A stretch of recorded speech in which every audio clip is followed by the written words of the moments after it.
And good evening, ladies and gentlemen. Thank you for choosing Cold War Radio from the studio by the river. Here we are tonight. I'm Hutch Bailey Jr., your host. The Cold War Radio patron hotline, 412-206-6208. Let me clarify something about the voicemail. I was going through some things, and I realized there were a couple shows where we got live calls from the voicemail number. And just so you know, that's for people that can't listen live. I mean, if you listen live, you can still leave a voicemail. Just don't do it in the middle of the show. It's not a live number. I can't make it work. But that number, if you're listening via podcast and still want to talk to the audience, comment on something, it's 412-567-1460. Please visit steelcityresistance.com, where you can become a Cold War Radio patron and help support the show. You can catch the research room there, the video 2 page. Listening to the podcast on iHeartRadio is a nice payback, as they help us out with Spreaker costs.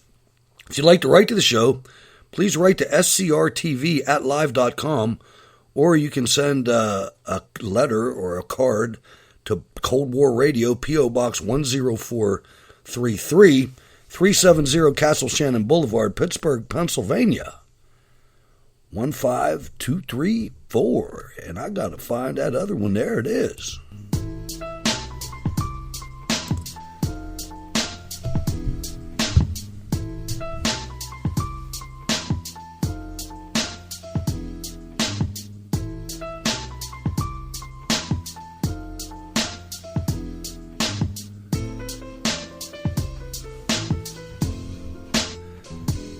All right, let's get it started, ladies and gentlemen. Let's go to the northern neck of Virginia and welcome Jack to the program. Hello, Jack. Hey, Hutch. Good to be here. Hello, Cold War Radio audience, and a big high five and a salute to the folks in the Spreaker Cold War Radio VFW chat room. It's Friday night. It is. It's Friday night, and it's getting a little chilly here. Some intense weather everywhere in Pennsylvania. Nothing we can't handle, though. Got back up to Camp Vienna, and there's all kinds of tree limbs everywhere. It was a pretty bad storm here the last couple nights. But again, like I said, you just have to be a little careful when you're driving right after a storm, that you don't run into a tree that's across the road or something like that. But right now we're doing okay. What's going on with you, Jack, locally? What's happening? I think it's not much. It's very oppressively hot. It seems like we got some of that weather system yesterday, a tornado watch for most of the day into the late evening. I believe it was the remnants of the tropical storm that came through. So any of our listeners that was in the path, I hope you made it through unscathed. And anyone that's in the path of whatever's left of this thing, stay safe. But it brought in high humidity and high heat. It's just oppressive down here, and hopefully that stays down here for us. I know that I spent quite a bit of time in Southern Virginia. I'm not real sure about Northern Virginia, but man, it used to take your breath away down there in the middle of the summer. We always used to go in the middle of the summer too, August, and it was like, Which part, Pickett? Yeah. many a 10-day field problems at Fort Pickett for me. We're right on the, I guess, in between D.C. and Tidewater onto Chesapeake Bay. So, we're already pretty humid from the bay to begin with. But the temperature, I just believe it was some kind of the way the weather, this storm front just brought in a lot of tropical air and humidity. And we get a good couple days of a thunderstorm after it passes. Usually that knocks it down a little bit, but yeah, they can get extremely hot. Yeah, I know. And like you said, humid. I know we had our share, not too much. One of the things about the Army, at least the units I was in, there was accountability when it came to certain things. And one of them was NCOs taking care of soldiers. And it was a real black mark on you if somebody in your squad or your platoon or your company got a heat casualty, any kind of heat ailment, because it's one of those things that's 100% preventable. And it's also something that gets progressively worse. Once you've had it, it's easier for you to become a victim the next time. So it progressively gets worse. Yeah. So yeah, And you like can die said, to it. I mean, it goes up to a heat stroke, and that's the end, man. I mean, right. that's like your blood's boiling in your But brain. that's always been a good thing, even when you're doing active training in the field and all that. They still do a good job of maintaining and monitoring the humidity and the heat, and knowing, all right, we're going to do no tops or sleeves rolled down, and 2 hours on and 4 hours in the shade, whatever it took to keep folks hydrated and prevented from becoming a heat casualty. Like And you most said, of the time, that's all you another need to do is become hydrated. I mean, as long as you drink water, not soda or not just water. And the day before, it's like, oh, it's going to be hot today. I should stop drinking the vodka and maybe drink some water. No, you should have started drinking that water a day or two ahead of time. You don't. But it is amazing that it's like an antidote, though. If you ever started going into it and caught yourself, I did one time, and I drank that water, and it was like drinking an antidote. You know what I mean? It was like over. I was good, but I didn't get too far. I recognized it, but I ran up on people that were in bad shape, man. I ran up on people. I remember specifically. My whole point behind this was, if that was your guy, you got in some kind of trouble for it. And I remember I rolled up. I was a warrant officer at the time, but I rolled up on a 113, an armored personnel carrier that had broken down, and I guess they ran out of water. I don't know. I ran into them by chance. And one of those kids, man, he was already in the cramps. And we threw him in the back of the Jeep, and back of the Humvee, and I told my driver, he wasn't my driver, my master sergeant, I was like, break any regulation, get this dude to the hospital right now. I don't care whether there's MPs behind us, I'll take care of it when we get done. Let's get this kid to the hospital. And they put him right in ice. It was some kind of a bath. Cool them down that quick. That's one of the ways we learned in the military how to cool down. One of the easiest ways is the bandana, cool, just wet. It doesn't have to be cold water, just be any water, and then put it on the inside of your arm where they take your pulse, around your neck, your carotid arteries, and get some coolingness. It's amazing how fast your body cools down just from the blood being cooled at those areas. Another thing we did was the buddy system. When you were there, right. You and you looked out after each other, and they changed the language, though. They changed the language, Jack. Now they call it a battle. Your battle. It's short for battle buddy. Short for battle buddy. But they.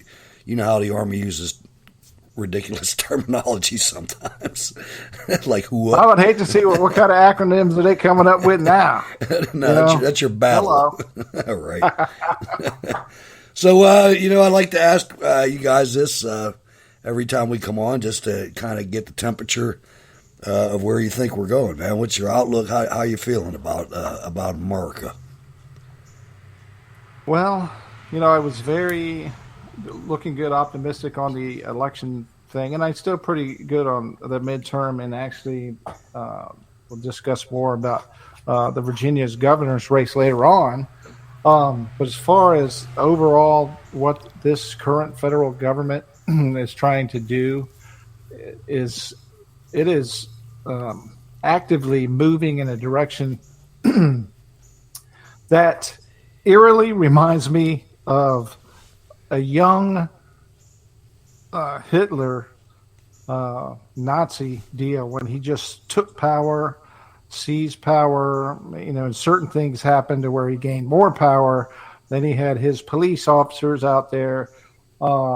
Because if you looked earlier this week, you heard that Kawasaki in the press briefing seems to be pushing the idea that the Biden administration is going to have the government or the federal people be knocking on your door to make sure that you are well informed, as in, okay, Why don't you have your shot? We suggested that you get a shot. We know where you live. That's why we're knocking on your damn door. Please do this for your country. And then, so right there, it's not me, funny. I'm laughing. That's a nervous laugh. That's not funny at all. Isn't that? But they acting like this is normal for the. And then they said the federal government absolutely has a right to know every single person that is and isn't vaxxed. And I'm thinking to myself, no, they don't. You add on top of that, right? So that's the executive branch. And then you have the legislative branches with Ms. D'Alessandro, the Speaker of the House, stating that she wants to open up Capitol Police annexes in Florida and in California. And it's something in the story we're going to go through today about Chief Pelosi. Yeah, and who the Capitol Police is beholden to, which is something that I learned. I just naturally assumed that they fell under the federal Department of Justice, or that whole federal swamp that's D.C. But no, I learned that they answer to Congress, which is another scary thing. Why in the hell does Congress need a police annexes in Florida and California? Another thing, that you saw that was monumental, that was Hitler-esque at the state level, these governors, several of them, used the COVID to make unconstitutional election changes. Every one of these states has the state legislature controlling that, not the governor. And the governor did that in at least 4 states, Pennsylvania being one of them. Yep. And it's just in the face of America. They utilized the pandemic, the worries, and the emergency, and in their zealousness to make sure that President Trump did not win re-election, they utilized the emergency and the pandemic to break their own constitutions within their state to change the election procedures without it being passed by their representatives, and the corporate propaganda, the propagandists let it happen. Businesses, corporations allowed this to happen to us. That's pretty profound. I mean, when you look at the corporations that own the media, they're not. I don't have it right in front of me anymore, but I mean, they're not. It's not media companies. It's General Electric, and I mean that's not one of them anymore. But it's things like that. And it's not it's Disney, and it's I wish I had it in front of me here, but it's unbelievable to me that they did. I mean, how are you supposed to have this if we don't do something? I mean, if you don't have a media, you get somebody like Joe Biden, a crippled-minded guy like him as president. And that's a big deal, man. I mean, you're watching rogue states run rampant on the world stage, and the reports don't do that, but we're going to do that here. Most members of the commando squad sent to assassinate President Jovenel Moïse on Wednesday have been killed or taken into custody, police in Haiti said on Friday. The suspects reportedly include 2 Haitian Americans and 26 Colombian military veterans. A manhunt for the masterminds of the plot continues with international assistance. Haitian Minister of Elections Matthias Pierre on Thursday identified 2 of the detainees as Haitian Americans, 35-year-old James Solage and 55-year-old Joseph Vincent. He offered no further information. But if you don't think that is connected to Biden being president of the United States, you're not listening, folks. And I know you are. But this is China doing this. This is China. And this is Joe Biden letting China. Just because, do you really think that Colombia gives a damn what happens in Haiti? They don't. They're agents. It's amazing. Yeah. There's a Breitbart article that goes into depth on the Solage character, the 35-year-old. There isn't much information on the 55, but they've in a matter of, I guess from the time that article came out to Breitbart getting and diving in, and other people, this guy Salaj, he had a nonprofit reported 11,000 in donations to the U.S. government in 2019. The Canadian Foreign Ministry confirmed that Salaj was briefly employed as a bodyguard by a security company in 2010. In Canada. Yeah. Initial reports of this assassination that came out, early reports said when they raced into the compound, there was audible, heard by the people in there that it said, this is a DEA operation. This is a DEA operation. Wow. The two Haitian Americans, not saying that it is, I'm just saying this is what was reported on the ground as what they heard when the compound was assaulted by these people. Later in this article, Salaj and Vincent, the two Haitian Americans, acted as translators to the Colombians and supposedly these Colombians were in Haiti for up to 3 months planning this. So I'm just waiting for the next article to pop up where the FBI steps up and says, "Oh, these folks, they were on our radar." I know. You know what I'm saying? It sounds like one of those deals. That whole thing, that whole FBI, man, the FBI is something else. There's so many things going on. I don't know what happened to my edition of the show notes, but I had this inserted. I want to go to a story that you brought to my attention, Jack. I want to go to the naming of the Capitol cop who killed unarmed January 6th rioter Ashley Babbitt. I don't know how widespread this information is, but to me, this is something really important. It comes from Paul Sperry and Real Clear Investigations. You were apparently canvassing the vast interwebs in research mode for the show, Jack, and you came across this. It's pretty brutal, man. I mean, it's a very in-depth thing that I want to go in-depth with as much as you feel like, but I mean, this cop, he's not even a good cop. No. And the Real Clear Investigations, it's a website. I'm sure you've heard Real Clear Politics and all that stuff they do on election-wise, but they have an investigative side. And this is just one of the news places that I peruse.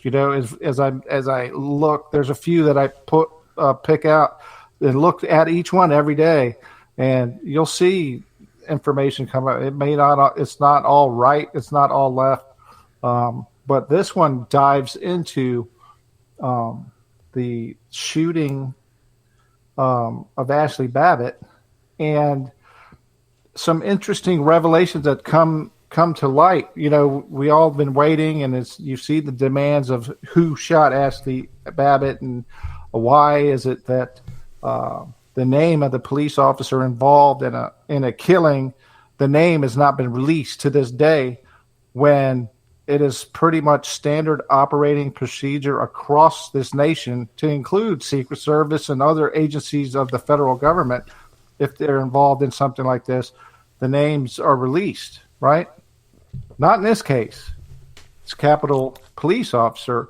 And what happened is there's been a man named Hanson, I believe, who was a witness to the shooting, who was there in that hallway when Ashley Babbitt was shot.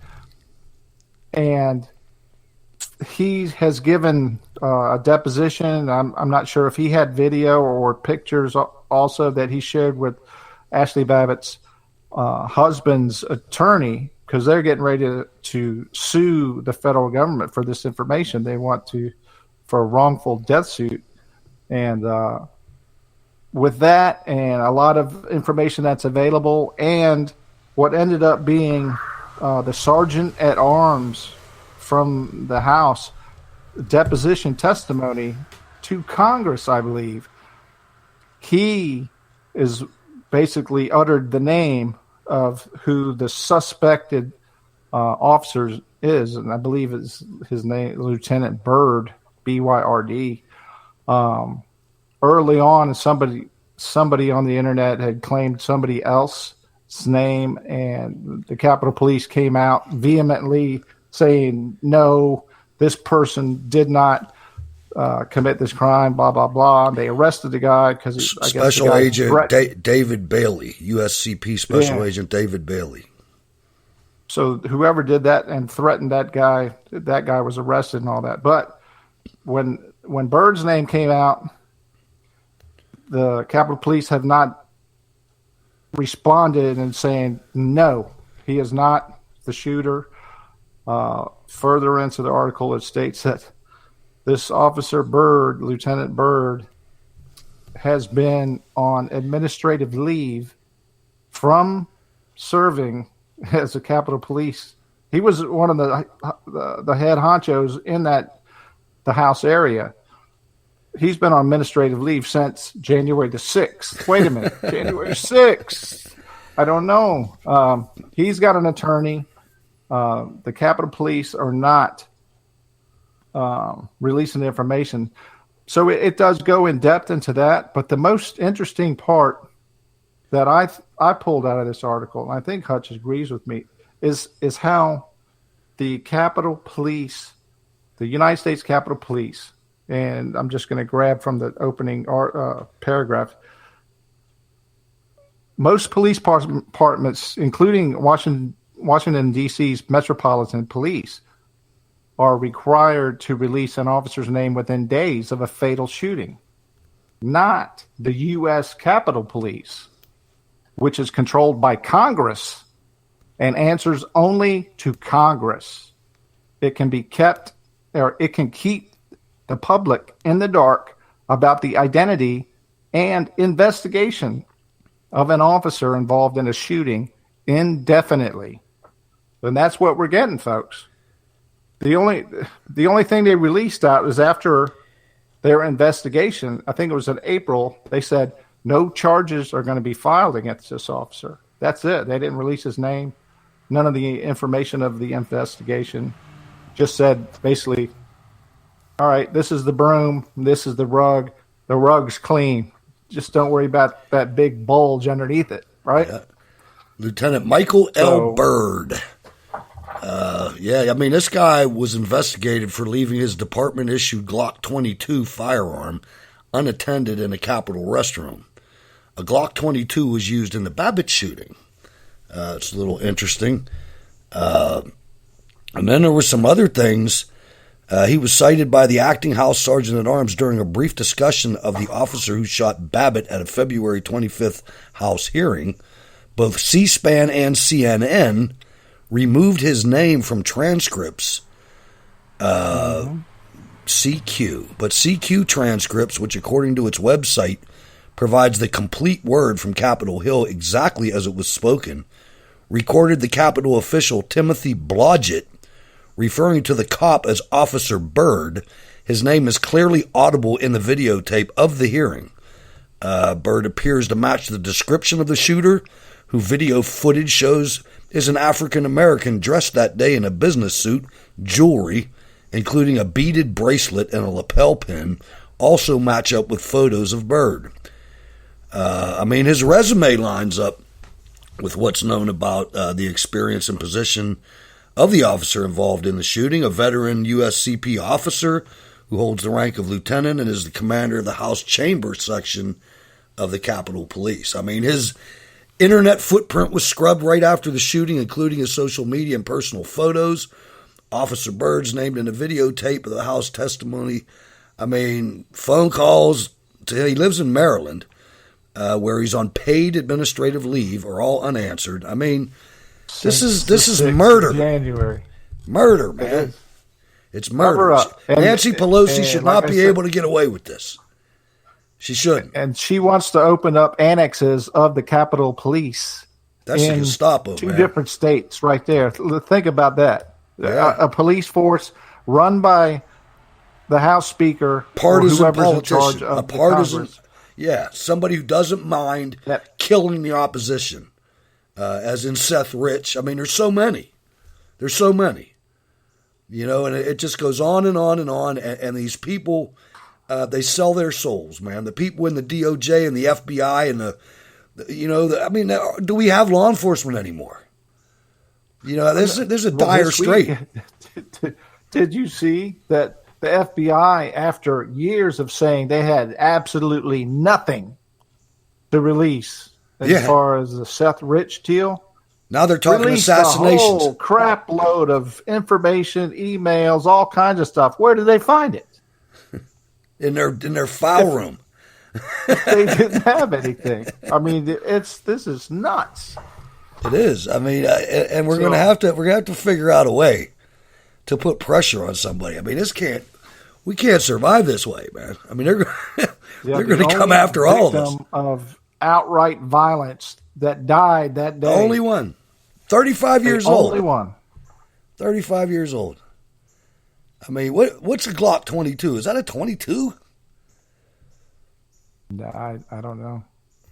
I don't know. They said something about. I read one article where it said that weapon is always ready to fire. There's no manual safety on it. I'm not familiar with Glocks at all, but I read somewhere in one of the articles where they were talking about when it was recovered at the bathroom. Oh, here it is.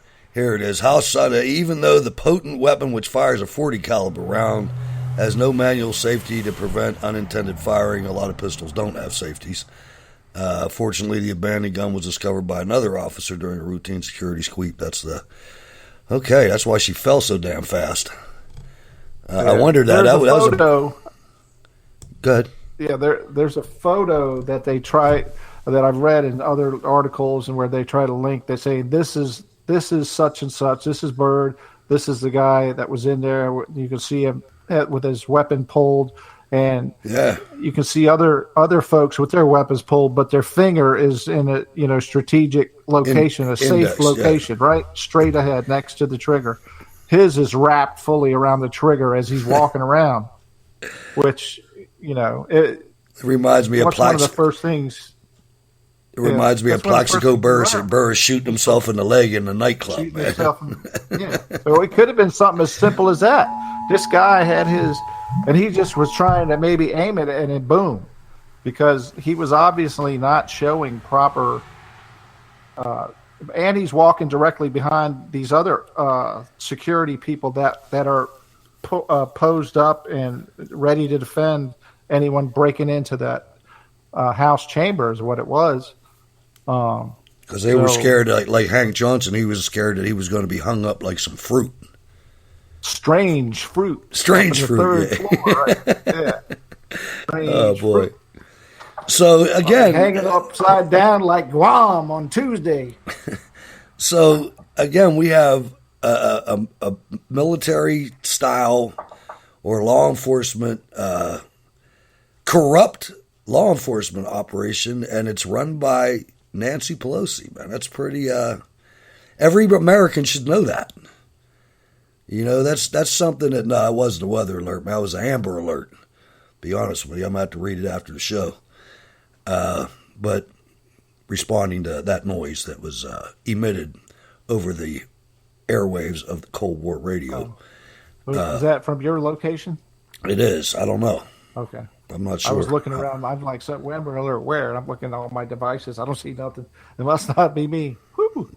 But yeah, I mean, that's what...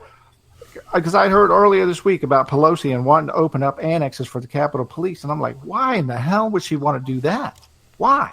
I thought they were like an administrative. I thought they were like an administrative group. Well, it makes sense. Remember the beginning of the Trump presidency, and we were dealing with what was at the time the the Awan brothers scandal with Congress, right? Supposedly they had infiltrated and knew all about the devices, and were some of them. There's another. There's a right there is another instance of the federal government gone wrong, gone crazy. The Aquan brothers. Whatever happened to them? Nothing. Right.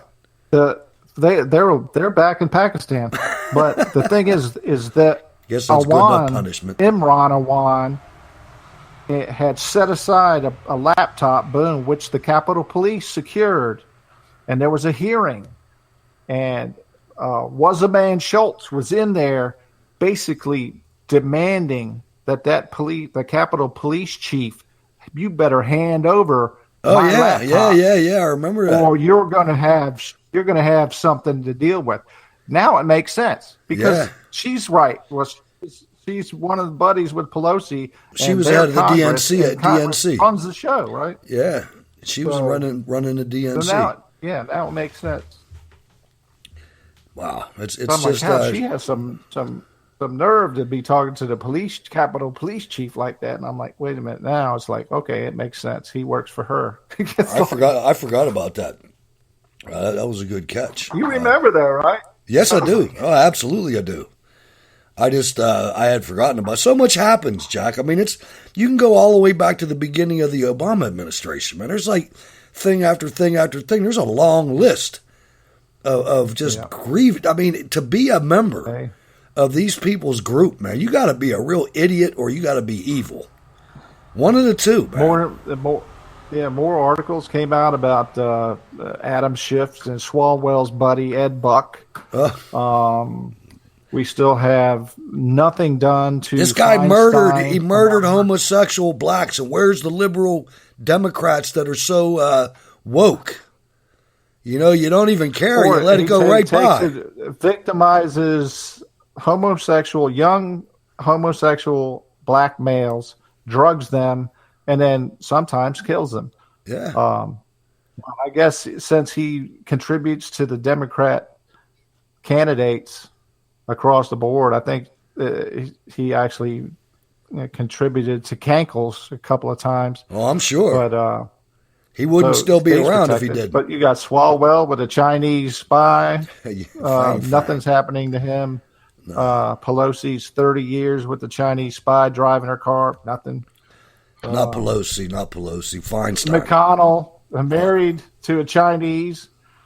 Yeah. A Chinese American whose family just happened. Joe Biden believes schools should teach systemic racism that is still impacting society today. I got to tell you, the teachers' unions and the government, they're amazing. They're just totally amazing. I mean, such a large majority, or let's say percentage, I don't even know if it's a majority. I can't trust the numbers anymore, but a large percentage of the black population in America voted for the KKK. I mean, they not only, do you think, if you don't think Biden's the KKK, you know, the government schools did a great job, Jack. I mean, it's out there, but you got to look for it, but they're not looking for it. They're being spoon-fed lies. And they voted for the KKK. And not only did they vote for the KKK, they voted for the KKK as the KKK is importing replacements for their asses. They're importing new slaves. All right? They're going past the black slaves they had, and now they're getting Mexican slaves that work really hard and undermine. You could take one of the goals of these people is to destroy American wealth, middle class American wealth. And an easy way to do that is bring somebody in that's going to work for a quarter of what you need. You know, and that's what's happening. The people that get hurt the most by the KKK are the voters that vote in the KKK in these cities. You know, think about it, folks. I mean, it's a suicide, Jack, and it drives me nuts. And like I said, it's the institution. You talk about institutional stupidity. Oh, wait. No, we're still alive. We're still good, aren't we? Yeah, okay. Well, something might have happened. That happens time to time. Let me see here. Okay, Jack was there. There seems to be a problem. Let's reload this. Hold on. Let's see if we're rocking and rolling. Hold on, ladies and gentlemen. Come on now.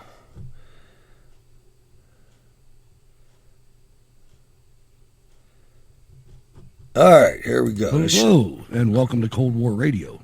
If you are a guest, stand by and Hutch will bring you on directly. If you are a caller, please mute your microphone until you are called on. Thank you. All right, sorry about that, ladies and gentlemen. You have this from time to time. I hope everybody's back on track. Back at there we go. Da-da-da-da. All right, now, okay, we're set. Jack, I got you in there? I'm here. What happened? I don't know, man. It's, weather nuts. It's cloudy out there. I don't know. We'll just have to drive on because I want to get this. I hope I didn't lose too much of that because I really was on a roll there. American Federation of Teachers president Randy Weingarten, she's a real good communist, said Thursday on CNN's Kumo primetime that her union is going to court to stop the state laws banning teaching critical race theory. Weingarten said, when it comes to issues of American history, we teach about the founding and how great it was to actually break from Great Britain and have a democracy, and how important the Constitution was, one of the first constitutional democracies, no, the first. But it wasn't a multi-ethnic democracy, Jack. The founders basically were very focused on making sure that white men of certain ways had a vote. But this is what's great about America and what we teach in history, that the arc of the moral universe has actually bent toward justice. So if you're white out there, then your moral compass is broken, I guess. And I guess the way that Whitey can pay back is we're going to sit there and traumatize the children who had nothing to do with what happened 300-400 years ago, and make them hate themselves to the point of what? Right. I mean, what's that going to gain? I mean, let me just correct the record. To a lower class person? Yeah, I don't know. Of course. Let me just correct the record a little bit and maybe help the teachers union out, because like Tucker Carlson said the other night, they're not the sharpest people, man. They're really not. Jefferson Long from Georgia, Joseph Rainey from South Carolina, Hiram Revels from Mississippi, all members of the 41st Congress and African American, also all Republicans.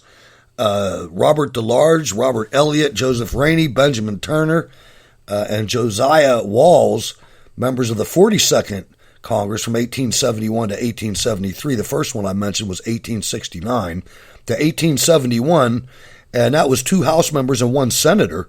In the 42nd, they were all from the House. In the 43rd Congress, Richard Kane, Robert Elliott, John Lynch, Joseph Rainey, Alonzo Rancière, James Rapier, Josiah Walls, all in the House, and that was from 1873 to 1875. The 44th Congress, 1875 to 1877, Blanche Bruce, Jeremiah Harrelson, John Hyman, John Lynch, Charles Nash, Joseph Rainey, Robert Smalls, Josiah Walls, 1 senator, and the rest from the House.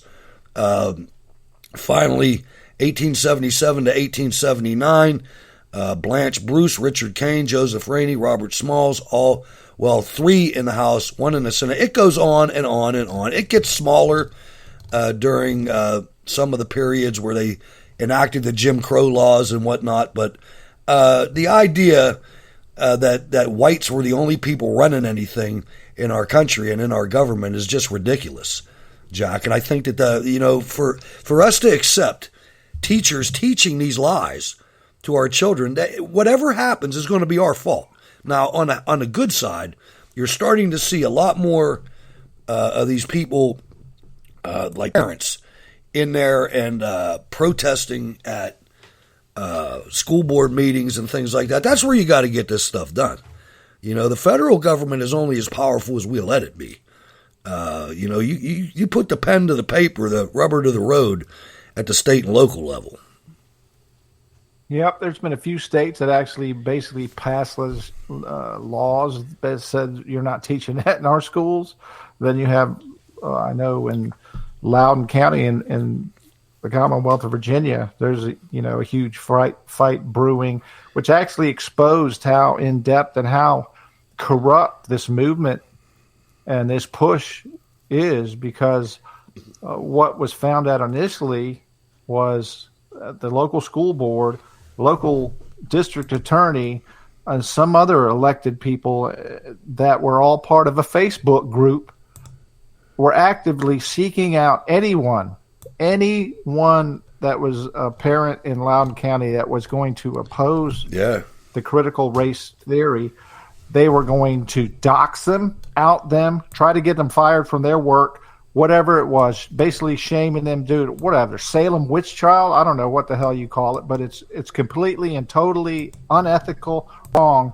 And to sit there and see people that were elected, put in power, to sit there and organize like this and actively seek to out people that oppose having this material put into the curriculum, to basically make them the enemy and destroy them. And the reason why they do that, because if you sit there and destroy one person, then it is probably going to mitigate or eliminate a lot of other people from stepping up, because, hey, I got a family to feed. I don't have time for these people. They got so much power, they can take me out. That's why That's why they went for Cohen. Tweets and a Facebook post. They went for Cohen that to try to get it to where Trump couldn't have an attorney. Right. But Loudoun County, the parents are fighting back. They're looking to get rid of the entire school board right now, and the fight is on. Good. We have the governor's race that's coming up this year, and that's going to be a big portion of that, because today, former President Trump put out an article and a statement to the Examiner, Washington Examiner, basically outing Terry McAuliffe, saying he's a political hack, directly bringing up the critical race theory. He has already endorsed Glenn Youngkin, but then went on to, support him and said there's a lot of enthusiasm for Youngkin and not very much for McAuliffe. And the critical race theory is going to be one. But it was great to see Trump actually step right into this. I've felt the whole time he was president that he really didn't get too involved. Maybe our candidates weren't very good. I don't know. But this is the right time, needed, and Trump's in boat with both feet, supporting who he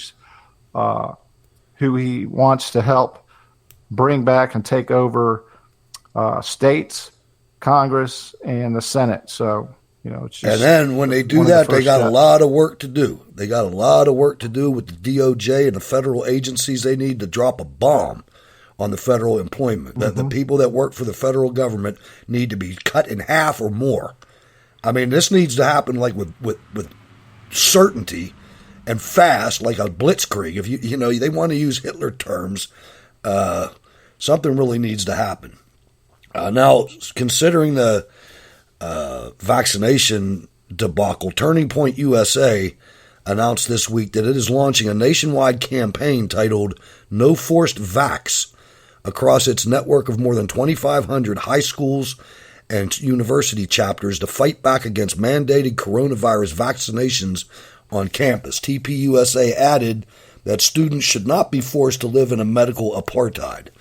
And it goes on to, I don't know why they do this, but they love the, qualify stuff. It goes on to say, oh, we understand about the vax, whatever. You don't make it mandatory. No vaccination was ever mandatory. Not that I know of. I mean, it wasn't taught to me that way. I think it's ridiculous. I don't even know how I'm going to deal with it if somebody shows up at my door. I know there's a lot of states that are starting to say, no, we're not. Alabama said, we're not doing that here.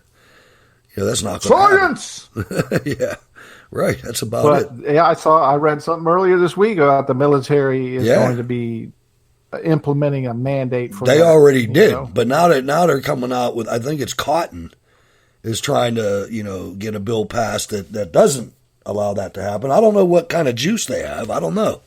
You hear people talking. From being in there so long, we know the military is a whole nother. When you sign into the military, you sign. That's true. I got 50 vaccines forced on me by them. Yeah. And I sucked it up, but I felt a whole other thing. I trusted them. Being a private citizen. But I trust them. You don't have to tell. I don't trust them now. You're going to put your life on the line and fight and serve in the military to protect your country, surely you don't think that they're going to do something to mess with you. I mean, the DOJ is taking out a guy that gave 3 limbs. He gave 3 limbs to the government, to the country, and they're torturing him. What's his name? And Hunter Biden is free. Hunter Biden's free, exactly. Yeah. You know, no doubt. Hunter Biden's free. Hillary Clinton's walking around free. Eric Holder is. Fauci's walking around free. Tom Wolf, Governor Cuomo is walking around free. It's ridiculous. You know, there's starting to be some cracks because there's some people that are realists. More than half of the Congressional Black Caucus is asking President Asterix to invite many deported black migrants back to jobs in the United States.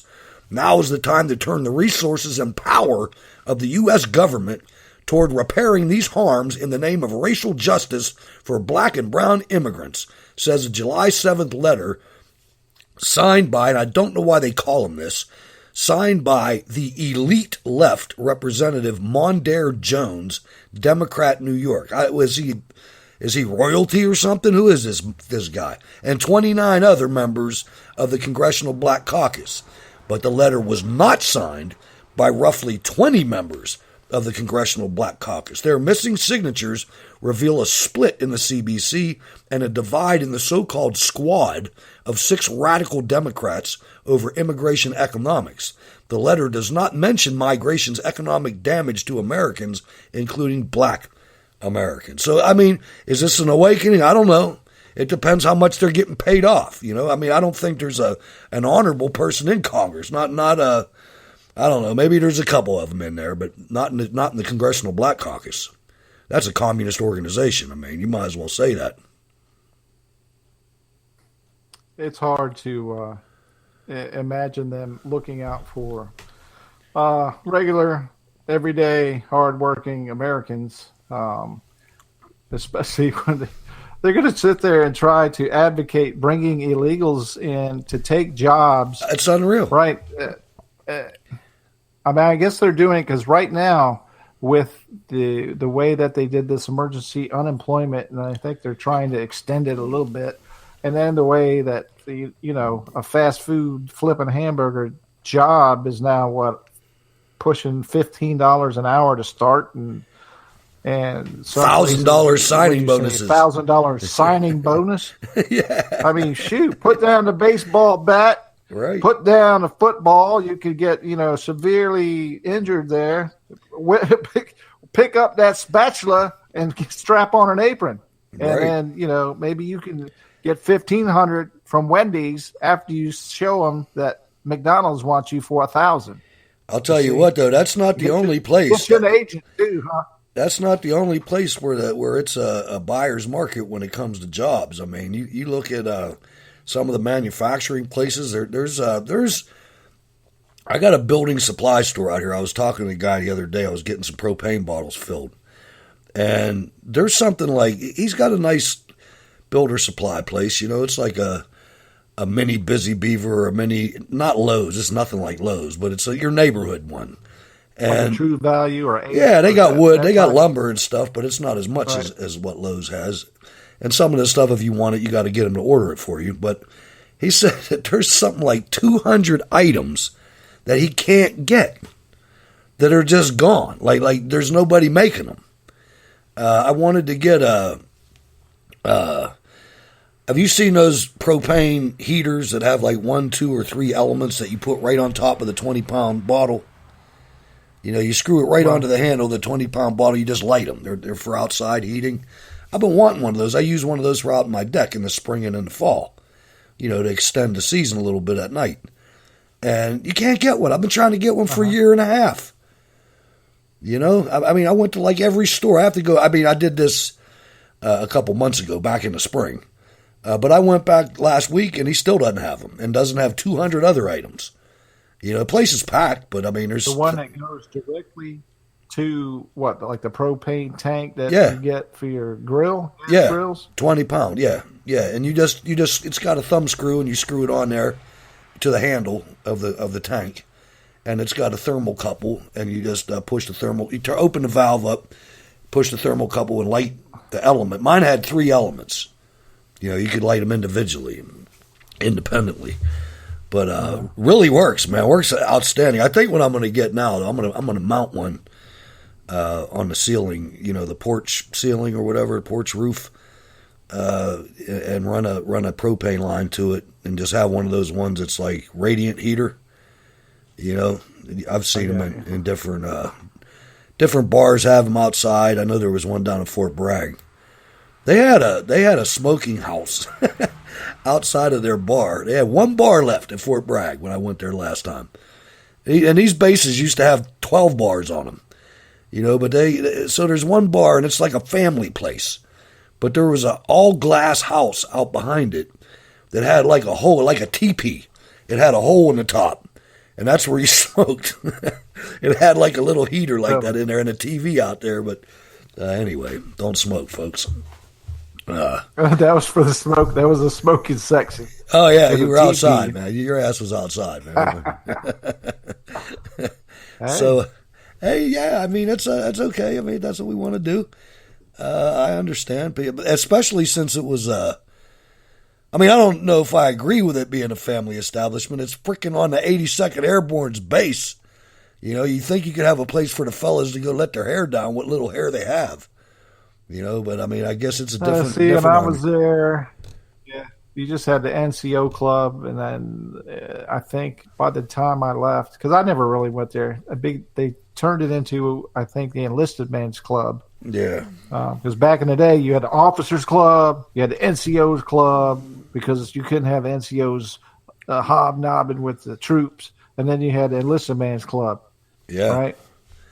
The beer only for years, and then you had little, like on sprawling bases like Fort Benning.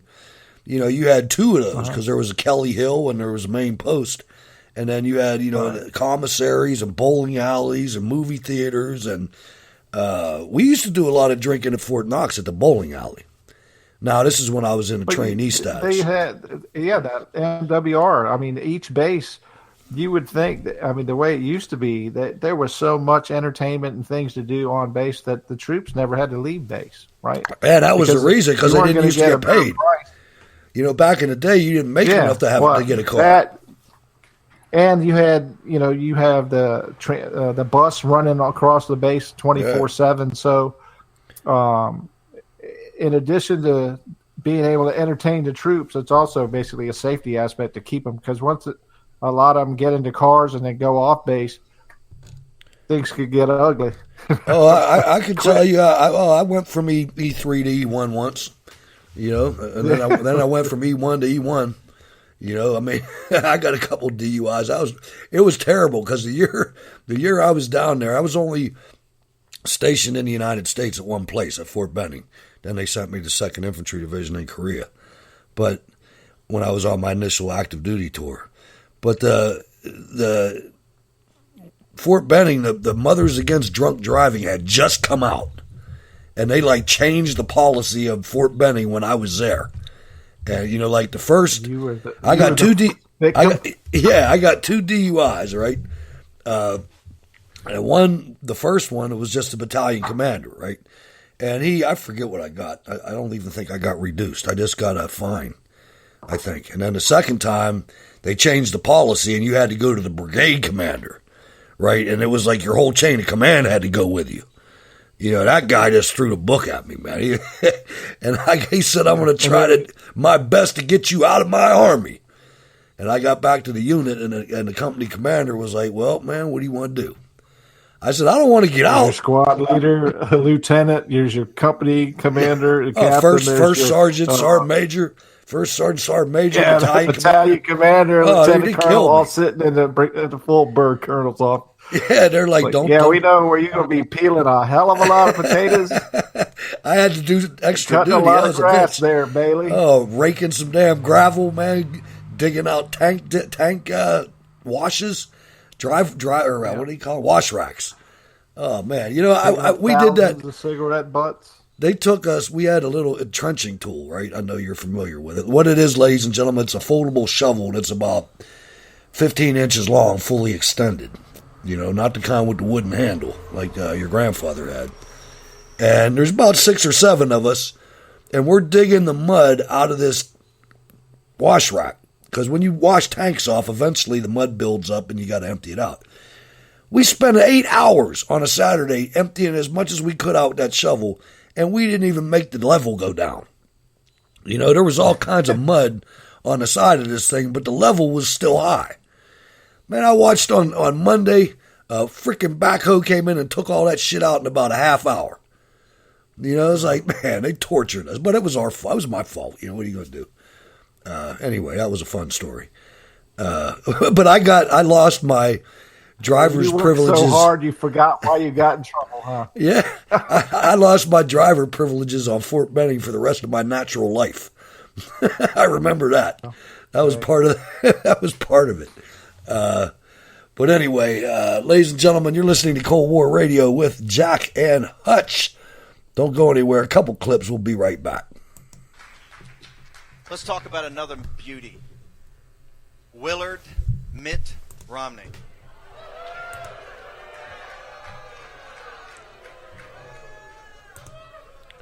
Now, I want you to understand something.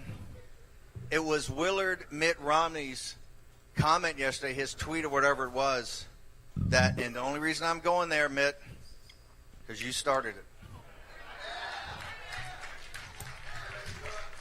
Mitt, you had to go there. All the insults you made about the President of the United States, put all that in back of us. He interviewed you for Secretary of State. Everything's fine. But no, Judge Moore's got to run. You got to jump in here. Honor, what did he say yesterday? Honor and integrity.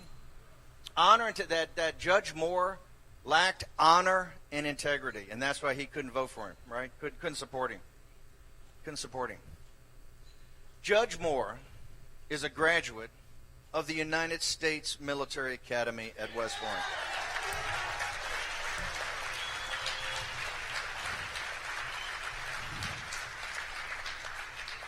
Judge Moore served his country in one of the toughest wars we've ever had, Vietnam.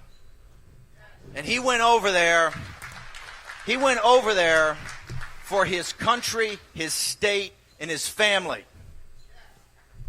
Mitt, that's honor and integrity.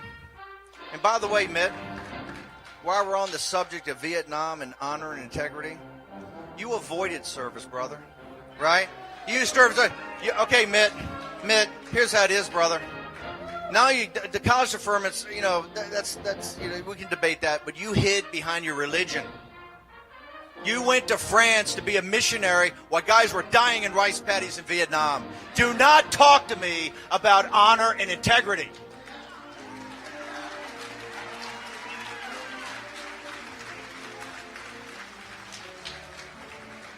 And now I'm going to get personal. You ran for commander-in-chief. You had 5 sons. Not one day of service in Afghanistan and Iraq.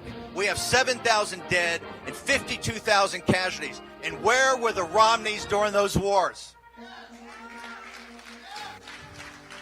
You want to talk about honor and integrity, brother? Bring it. Bring it down here to Alabama. You have the guts to get on the stage. You have the guts to get on the stage of a man that served in Vietnam, and you expect us to believe honor and integrity?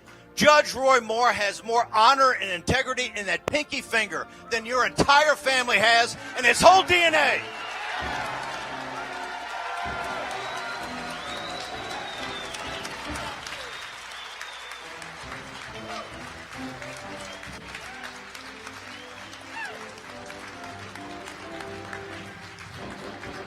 And you know why he's on Judge Moore. He's still bitter about Donald Trump. Embrace it, Mitt. He is President of the United States and Commander-in-Chief of the Armed Forces, something you so miserably failed at.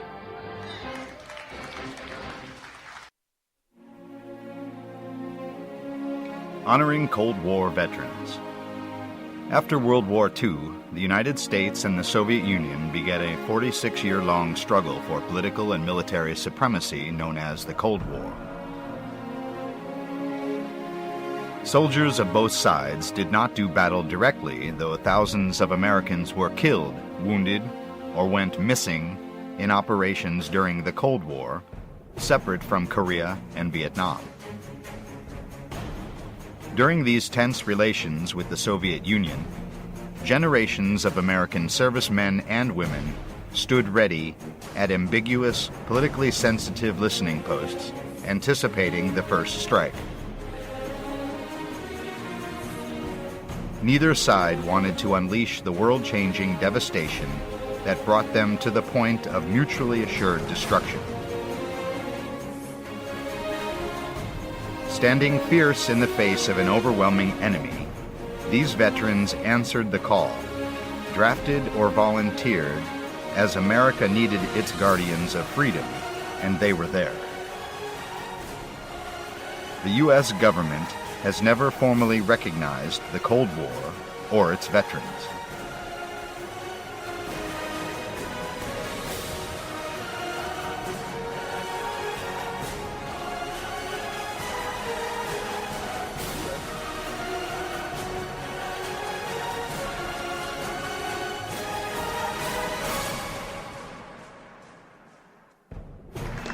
Mr. Gorbachev,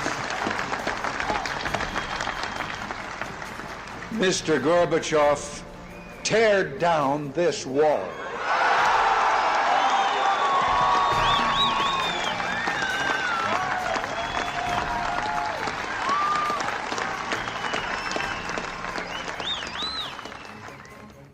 Many Americans died in operations that remain, even to this day, unacknowledged. That entailed heroism and loss that have yet to be revealed to a grateful nation. We should remember and honor those whose sacrifice brought about a victorious conclusion to the Cold War, to the enormous betterment of the United States and the world. Because a considerable part of the Cold War was covert, 20 million veterans served without fanfare or appreciation. Cold War veterans have been denied respect, remembrance, and recognition for too long. It is past time for our country to say thank you.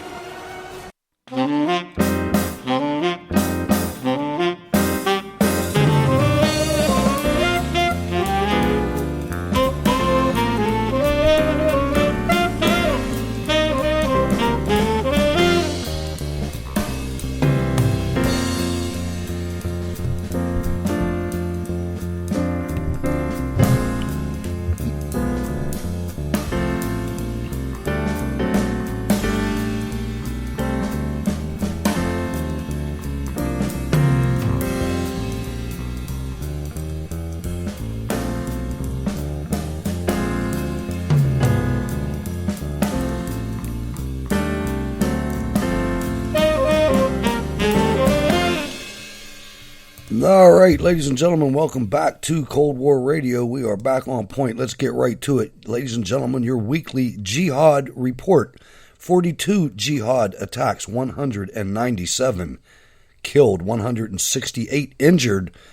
3 suicide blasts, all occurring in 12 countries. That's a pretty good ratio. 168 injured and 197 killed. They're starting to get a little better at this. The weekly jihad report atrocity of the week. A girl is dragged to an abandoned house and shot by her tribe in an honor killing after running off with her lover and refusing to marry her cousin in Syria. Other recent misunderstandings of Islam. On the 7th in Nigeria, at least 18 villagers are murdered by church-burning Islamic extremists. On the 4th in Iraq, 5 civilians are trapped and killed by Islamist state loyalists. On the 4th in Germany, a refugee with a knife murders a 35-year-old while shouting Allahu Akbar. On the 4th in Afghanistan, 4 women and children are blown to bits by Religion of Peace bombers. On the 3rd in Iraq, 4 fishermen make easy pickings for Islamic State gunmen.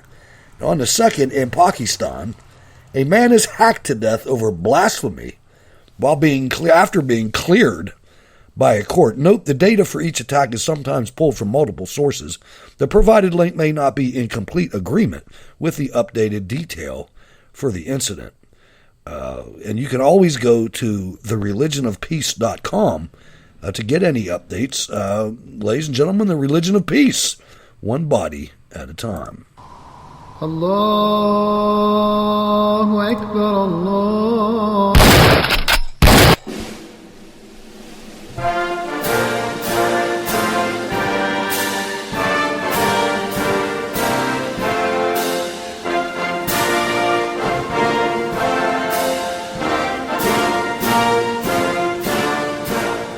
All right, ladies and gentlemen, Jack, let's get this right now so we don't miss it, because I tend to miss it sometimes if I don't do it right now. Winners and losers, sir, and then we'll go to the phones.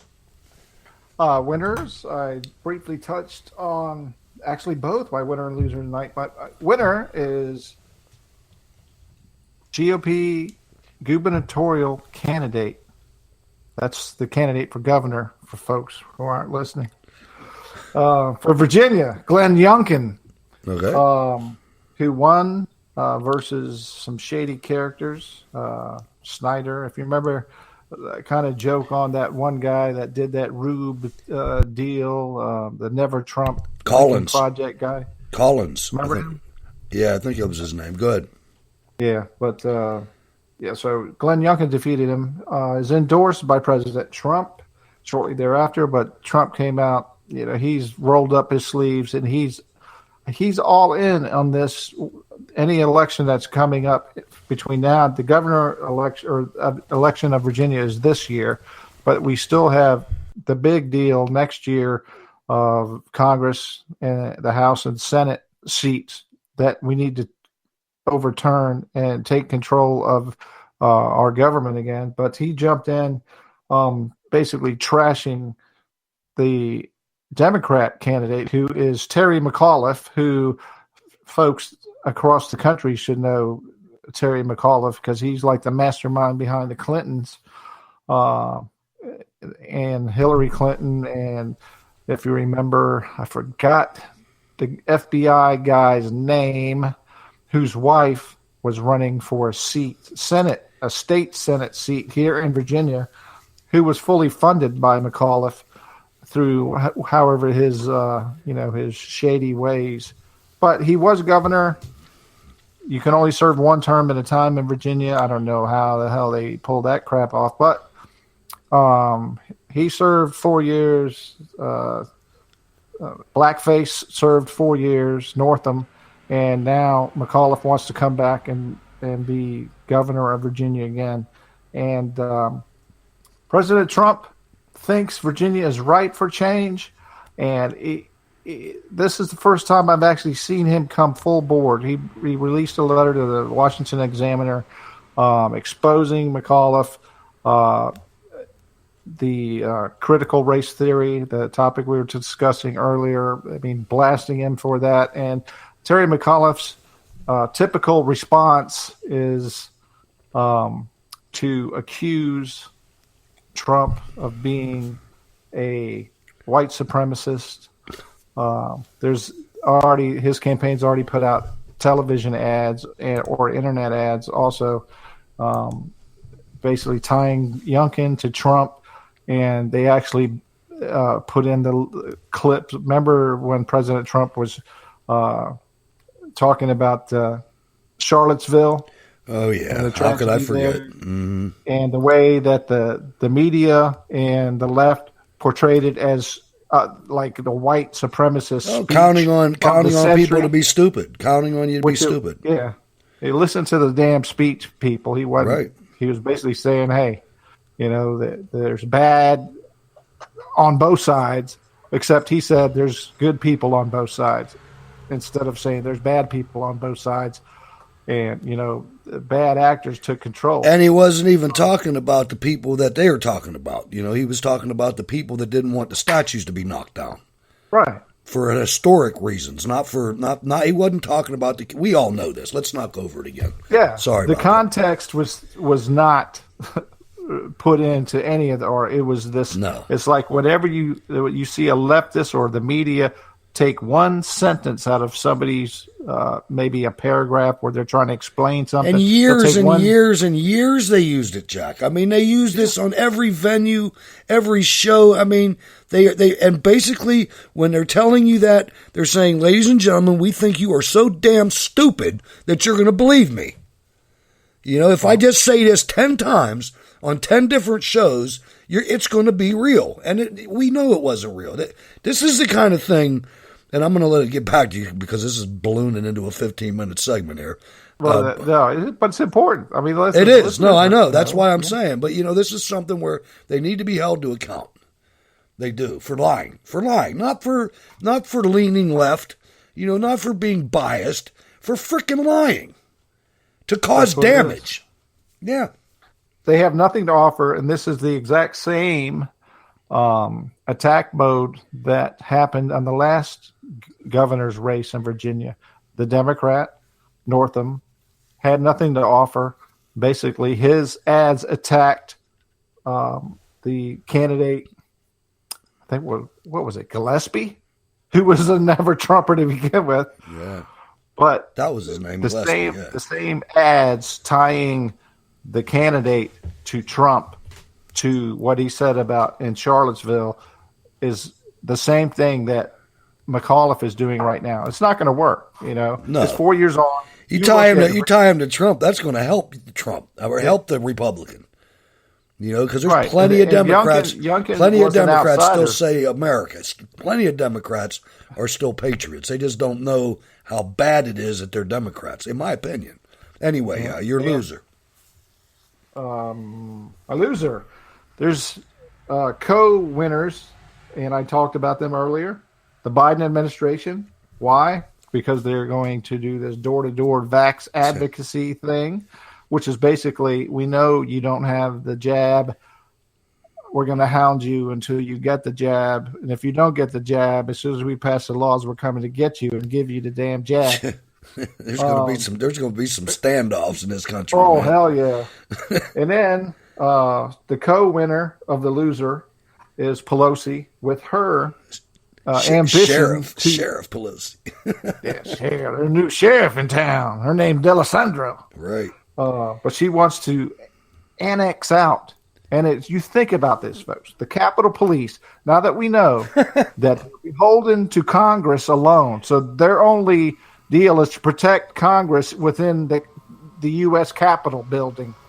That's it. She must have had a bad checkup or something. She must know the end's coming. To have Capitol Police annexes, which means more of them.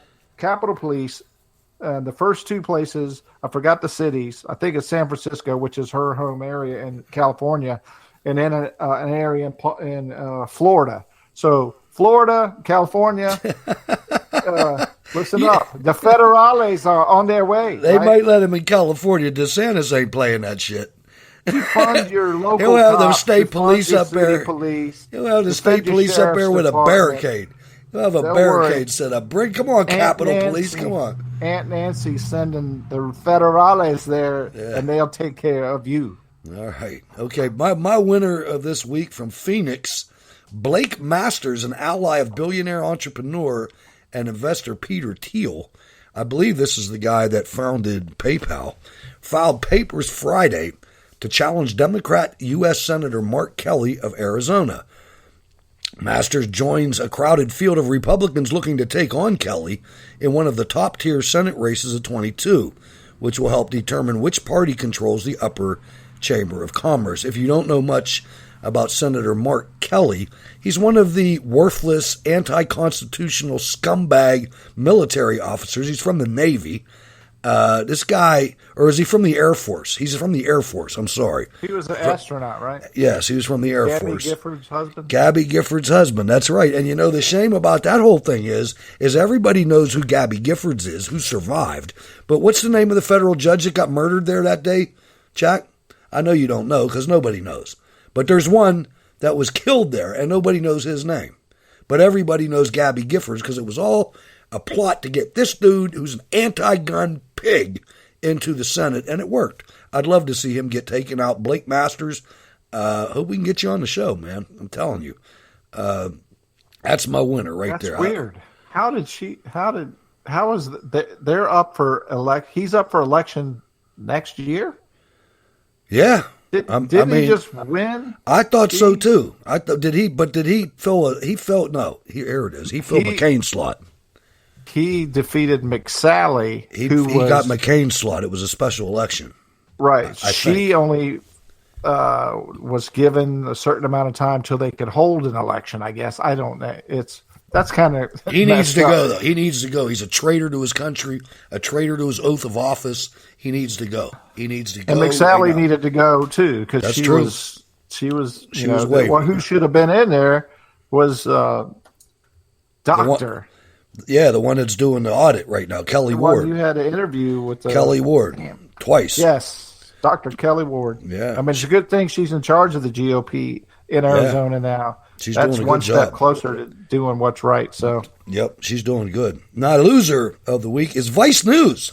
You're not going to believe this, folks, but I'm bringing it to you. This is why you listen to the show, things like this. Several reporters have gone to therapy to cope with the January 6th Capitol riot, according to a report by Vice News. Reporters who survived the deadly Capitol riot are still struggling. Some won't go back into the building, Jack.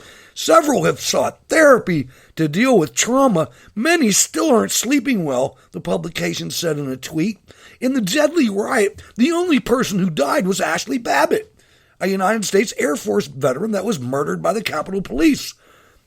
She was unarmed when she was fatally shot by a Capitol Police officer that we can now call Lieutenant Byrd as she climbed through a broken door into the Speaker's lobby. 3 other people who died had medical emergencies, and Capitol Police Officer Brian Sicknick suffered 2 strokes at the base of his brainstem as a result of a blood clot in an artery the day after the riot. So there's that, and you know, I don't even want to. I can't wait to see what's going to happen with that, but I'm not holding my breath, man. man, Vice News back in the day was cutting edge. They went into In Ukraine, yes, they Yeah. were there. They went I into loved some them. seriously life-threatening areas. right? And, I used to cover it, and man. I'd put them on the show, you Yeah. know, and then they just dove in. I they don't know why sold they out. do it. Whoever owned it then sold out, just like to, Drudge did. Yep, you're to a right. higher media aspect where the people that created what was a good thing at the time, they lost all editorial control. They went to somebody who Like Fox directed News, them, like right? Fox News, the same way with Paul Ryan. Fox News, NBC, whoever they Yeah. are now. They are just a mouthpiece. They're for garbage. You listen to them, you're whoever's wasting your paying time. them. You're wasting your time. They're going to give you emotions, and they're going to give you insight, and it's going to be on purpose. Don't let them do it. Don't let them plant those bugs. So they hired, all of their reporters must have been hired, and they must have just went through journalism school in the university since you saw the formation or the installation of campus safe spaces, Oh, right? God, yeah. Because that's what they're looking for right now, right? This That's it. insurrection on January 6th, we could have lost the country. They're gonna freak out if anything really Holy does happen. mackerel. Let's go to Oregon and welcome Marlene. Hi, Marlene. What's going on? Oh, hello, Hutch. Hello, Jack. I was Hi, just Mona. cracking up at those people that had to get therapy because they couldn't go back for. You can they see couldn't them in go back Walmart. in the- You can see them Oh, in that's Walmart. hilarious. They walking around with dogs. They got dogs in Walmart. You know, That's right, I yes. guess that's the Yes. to keep them on kilter there. You Yeah. know, you look at them, you know they're not a vet. You know, it's like, why do you have a dog? Of in here? course not. Anyway, That's go ahead. right. Anyway, moving on. I noticed something in the American Thinker. They were talking. I won't go into a bunch of detail because it takes too long. But they were basically talking about the 4 verses of the apocalypse, and basically what they were saying, as we know, there's 4 of them. There's white and red and black and pale. And white refers to George Soros because they're talking about conquest. Red is Xi Jinping because he refers to war and revolution. Black one is that's Bill Gates. He's talking about food shortages. He wants us to eat that funny meat and eat bugs and all kinds of crazy shit. And then the last one is pale. That's the death one, and they're talking about Biden, his mental and physical health, and general death to the America as we know it. That was kind of interesting. I mean, there's a lot more to it, but that's the short version. Oh, I mean, you look at what they did. They just had their summit, their summer camp in Utah. Was it Utah or Idaho? Sun Valley or something like that? Wherever that Sun is. Valley's in Idaho, Hutch. Well, that's where it was. And Bill Gates was the hero. He was the hero of the whole event. I mean, he's a climate action guy. He's one of those guys. You saw him. You knew him when you were in school. You know, the guy got the A+ on every single test, and like my son said, he's the guy at 3:30 at the end of the day that raises his hand right before the bell rings and says, "Oh, but teacher, aren't you going to give us some homework? Before we go on the weekend?" That was that guy. Bill Gates is that asshole. He's that asshole. He can't do anything. He can't do anything in life, but he could do stuff with algebraic equations that blow your mind. But he couldn't tie his shoes. You know what I mean? That's him right there. He's a jagoff. Nobody should listen to that guy. That's an understatement. Oh, yeah.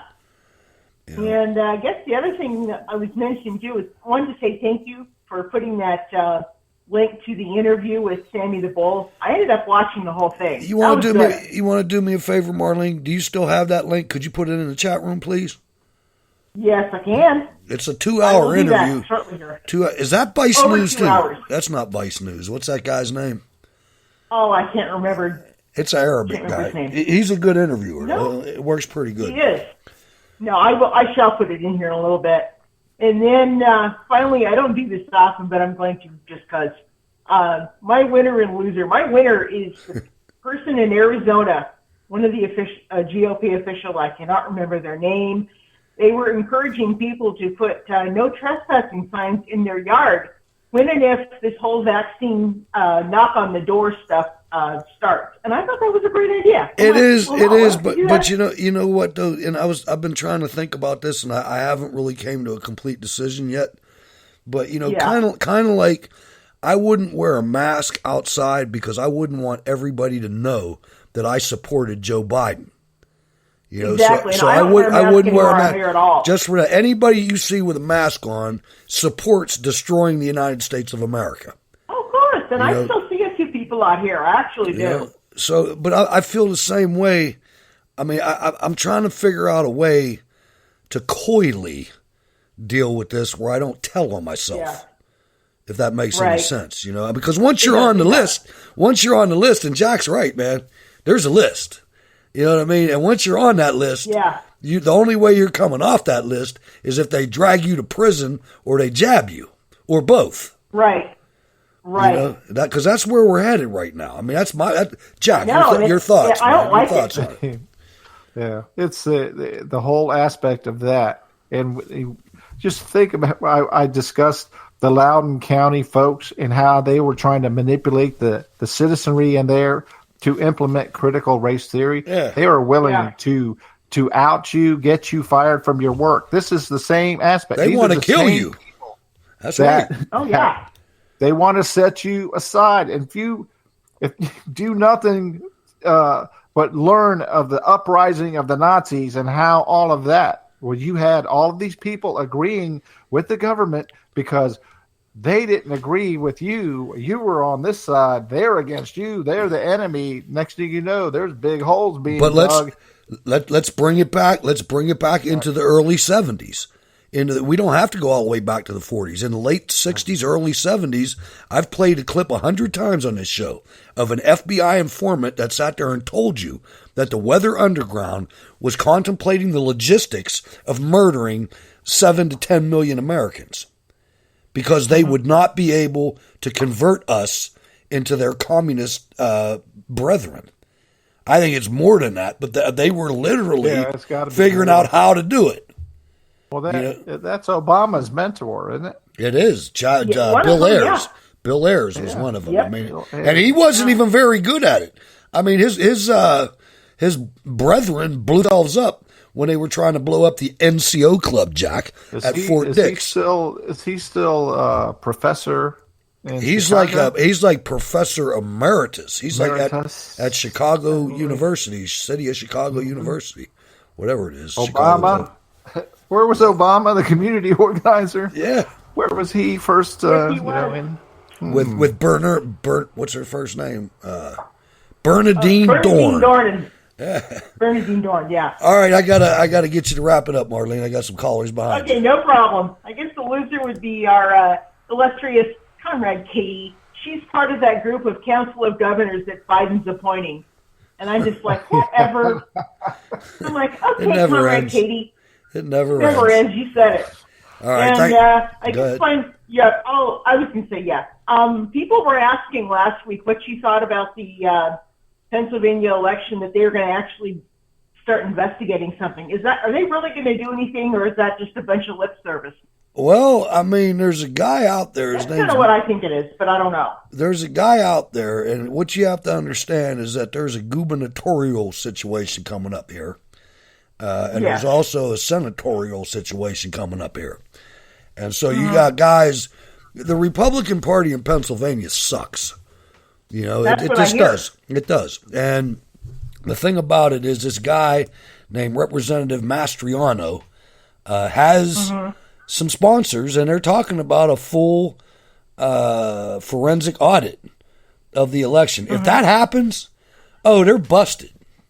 They're going to be so busted, because the thing is, it only happened in a couple places in Pennsylvania. There's only a couple shitholes in Pennsylvania. My city, Pittsburgh, is one of them, and the Democrat Party in Pittsburgh is not that smart.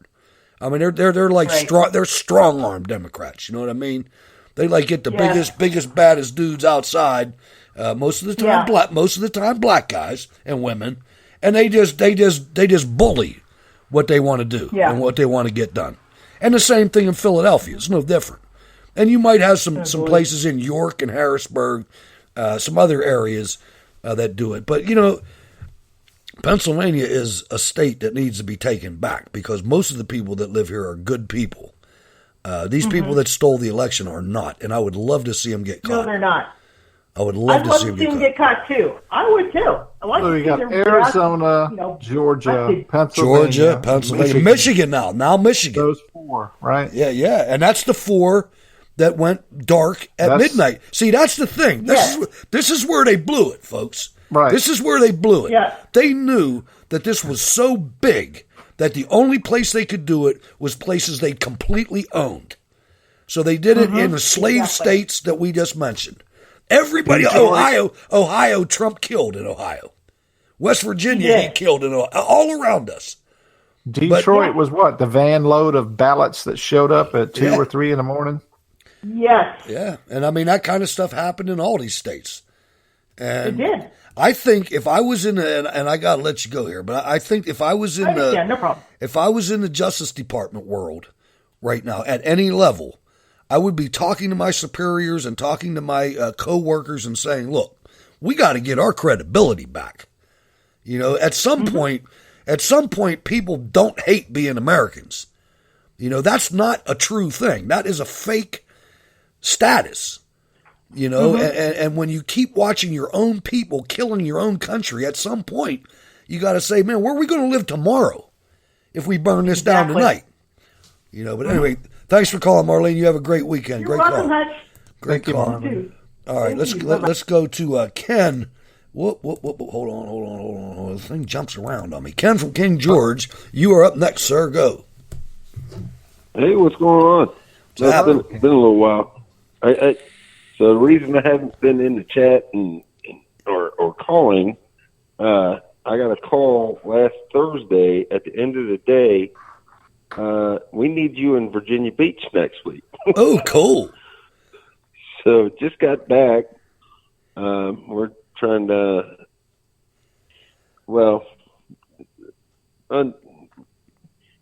mitigate a situation. Okay, you want to share it with us, or what? What's going on? The government was like, "Hey, need you to come down here." Don't get yourself in trouble now. Don't get yourself in trouble. He's always like a balancing act when he's trying to say what he's doing. Yeah. So I ended up. I was lucky enough that I was still at work and I was able to get a hotel room. So very next day, the other guy I work with, he goes, hey man, he says, I got to go down to Virginia Beach next week. He goes, apparently, the big boss said, hey, we're all going down there. I'm like, he goes, where are you staying? I'm like, I said, well, funny thing is I'm going down there too.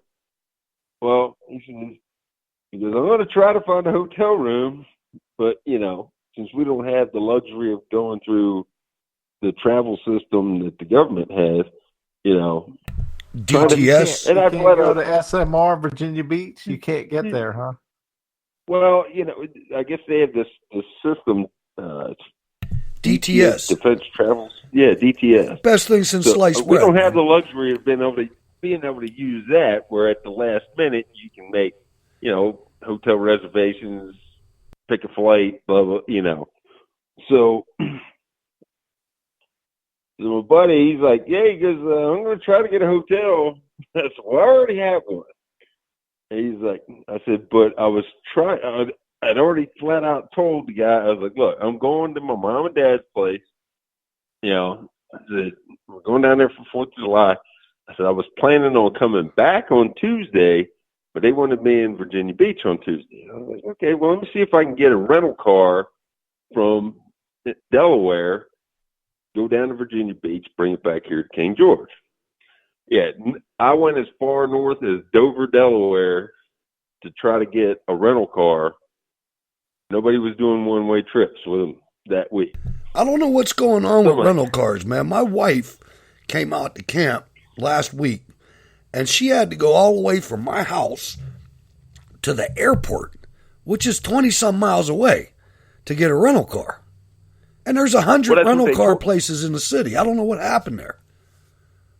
But yeah, apparently, I guess because of the 4th of July and all that, Well, it was. So I ended up cutting my little mini vacation short by a day, so I could come back here to potentially, get a rental car here, drive down, Well, then I find out on Friday, as we're dragging the trailer to my mom and dad's place, that my buddy Bruce is going. So I'm like, well, hey, I got a hotel room. I just can't get a rental car from here to go to, He said, well, let me see if I can find a place to stay. He ends up calling, we're texting each other and everything while I was on the road. I wasn't driving, by the way. But finally he was like, you know what? He says, I'll drive. You got the hotel room. He says, I'll pick you up Tuesday morning, 3:30 in the morning. We'll drive down there then. Roger that. Well, while I was at Mom and Dad's place over the weekend, we had a blast. Had big barbecue.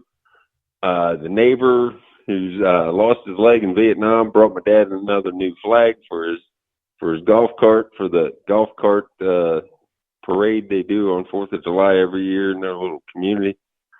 And Jerry shows up and he's like, hey Ken, I got you this new flag for your golf cart. He goes, I want to see it in the parade. Well, it says Trump won. Yeah, he ended up ticking off a couple of the neighbors.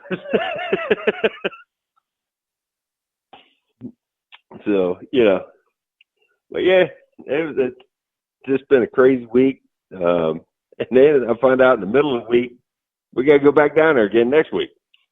So you're getting familiar with the area down there, huh? Oh, yeah. Well, so hopefully we can get these guys so essentially, to put the term loose, we're teaching them to fish, and after that, if they can't figure out, the whole how to fish thing, they're on their own after we leave next week. So they'd much rather you give them a fish than dump down and rent a car and feed them instead of absorbing you saying, hey, here's how you catch your own fish, But it is the summer in Virginia Beach, Yeah, it's you might teach them a little bit more if it was the middle of winter in Virginia Beach. You might be like, hey, listen to me. I'm trying to teach you how to catch your own fish here. Boy, I said, boy, pay attention to me, boy. Pay attention. It's cold out here. It's cold. You better bait your own long hair book, boy. Bait your own hook. Come on, man. Well, it's funny because they're working on this stuff, and I was like, well, I said, if you do this, you can remove this thing real easy, and you can do this other step so much easier. And one guy was like, he goes, "What'd you just say?" He was like, "Well, we were wondering why when these things were showing up, this, I guess they had this, you basically remove a handle from something and the thing separates, right?" Did you print out a certificate of training and sign it with his name on it? That way you can say, "Hey, I told him. I taught him." He got the certificate. These guys are very receptive to what we're, trying to teach them. So, because this is their livelihood, it's kind of a startup business, and I think they're in a little over their head, but they embellished their credentials resume, when they secured the contract. Is that what happened? Well, they may have been a little underbidding. Staff and they got like the M16, right? We got this great contract. We don't want the government bought the M16 because of the AR-15 because it was the cheapest one, and now it's the most widely selling weapon that there ever was in the world. Besides the AK, I don't know which one. There's probably more M4s and M16s and AR-15s than AKs because Americans bought them. Citizens. Anyway, Ken, I got to get you to wrap it up. I still got 3 callers online. All right. Look at the callers. So yeah, if I'm not on next week, you'll know why, because we're back down in Virginia Beach. You'll be down there with Neptune, the god of Neptune. All right, man. Oh, I got a story about that, too. Okay, well, make sure you call us from down there. All right, Ken, thanks for calling, brother. Have a great weekend. Ken. Yep. All right. Hey, let's move right along, ladies and gentlemen. Let's go to, I'm going to guess this is Richmond. Is it Richmond? Who's on there? Is Richmond on the line? Hello. Yep. Hello. There she is. There's Regina. Yes. Hello, Regina. Hello. I got a good one for you. All right. My winner is President Trump with the lawsuit. Because Because guess what? I think that's not going to be the only lawsuit that he's going to be putting down. And what's going to happen is almost all the people that's been banned off of all the social media sites, I think they're going to come in on the back end. All right. I'd rather see Twitter get burned down and one of these other ones take over. But I mean, I'd love if Twitter's going to stay there. I mean, I couldn't tell Mona, man. Mona wanted me. Well, I mean, you guys heard. She asked anybody to go in there and retweet her tweets, and I couldn't bear to tell her, Mona, nobody in the audience is on Twitter anymore. But that's the case. It's unreal. Anyway, sorry to interrupt you. Yeah. Oh no, you're fine. You're right. Because see, I think this is I think that's what Trump is going to start getting everybody. Is because in my opinion, it would have been best if they would have let him go in and be president, because he's on the outside now, and now he can sue. Now he can sue them. Plus, but you know what? Now, if he ever does come back in, and I strongly think he will, he might not, but I think that I just know people like him. And I mean, sometimes I think I'm like him a little bit in certain ways. And I think he's probably, the term swole? I mean, the guy's probably pissed off, right? And I would be if I was him, and I would go in there and I'd be like, all right, you know what? We're going to have a plan. On day one, I'm firing all these freaking people right here. Day one, they're done. Day two, executive order is going out. Did you know that John F. Kennedy penned an executive order when he was president to unionize the federal government workforce? That shit would be gone on day two. Boom, no more unions. Out. You know what I mean? Forget this. My loser is going to be interesting. Okay. my losers in all of this, all these lawyers that are hiding, and they are saying they don't have anything to do with Trump, that greed is going to come out because they're going to want the money. And the only way they're going to make the money is to go with the lawsuits, because it's not going to be just Trump in the lawsuits. It's going to be regular, everyday citizens. Class action. There's class action lawsuits. I mean, this is so big. Go ahead, Jack. Yeah, I think that the piggy tail. I don't think Trump or anyone involved in the lawsuit that Trump's doing is looking. I mean, sure, on the out aspect, they think we're going to sue them or we're going to get money in return. I think what they want, because we're heading into the midterm election season, he wants to get this into court, get make it a news information, point, right. Information out there and evidence out there. I mean, that we've seen a lot of it, but get it out there in a court of law of the manipulation. I just read an article today of OAN with a representative in New York City talking about Facebook, Zuckerberg, and Barack Obama and how he funneled the money that he donated into it and how it worked its way through to help to get Biden in the White House. Jeez. That's the kind of thing. And it wasn't getting Biden in the White House; it was getting himself in the White House. But this is the kind of information that needs to be in black and white in court. And that way a judge can put an injunction and basically maybe tell these outfits, hey, you need to cease and desist with this manipulation, right? How in the hell can you sit there and actively remove people who support the political candidate that you are actively opposing? You know, you can't act as an innocent bystander when you're actively spending millions upon millions of dollars to get the other guy into the office. So right there, maybe this is just to get the ball rolling to get that. And then, as Regina said, the piggyback aspect, as people, as the judge and as the courts start making judgments and decisions, they can come in and sue and use that as precedence to get money for being victims of what they've done. Twitter's, the Facebooks, Google as well. Yeah, this is going to be big though, because from what I'm hearing from the back channels, there's a lot of people out there now that are saying that they are jumping on board.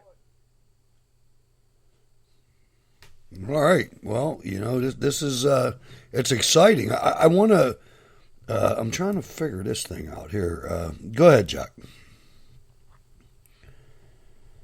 Oh, yeah. That's. Go ahead, Regina. I think that's not going to be the only lawsuit. Right now, it's going to be big tech. But see, there's a lot of other meat and potatoes out there for them to go after. Right. Yeah. Trust me, a lot of people are going to be going after. I think you're right. I do. And I think one of the things that we need to do is we have to make sure that we vet the people that we have on our side. And I'm going to get into that in just a second, but let me get your final comments, Regina. Okay, I'm going to let y'all go. I just had to come in and tell y'all that one. Well, we always appreciate it. That's for sure. Yes, I mean, thank you for calling. And you have a great weekend, by the way. And glad that you keep listening. All right. There's Regina from Richmond, one of our favorite callers. We're going to go to Vern right now in New Jersey, standing behind enemy lines, kind of like I am. And, I mean, if you look at the guy in charge, maybe you a little bit too, Jack. But let's give it to Vern. Hi, what's going on? Hey, gentlemen. How are you this evening? Oh, doing fine. Good. Doing How you doing, Vern? Great.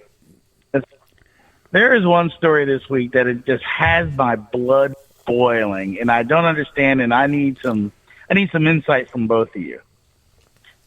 How the heck did we botch up pulling out of Afghanistan like we did?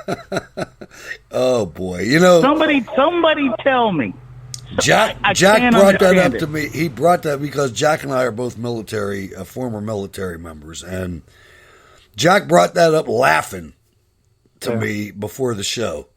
Go ahead, you take your crack at it, brother. Yeah,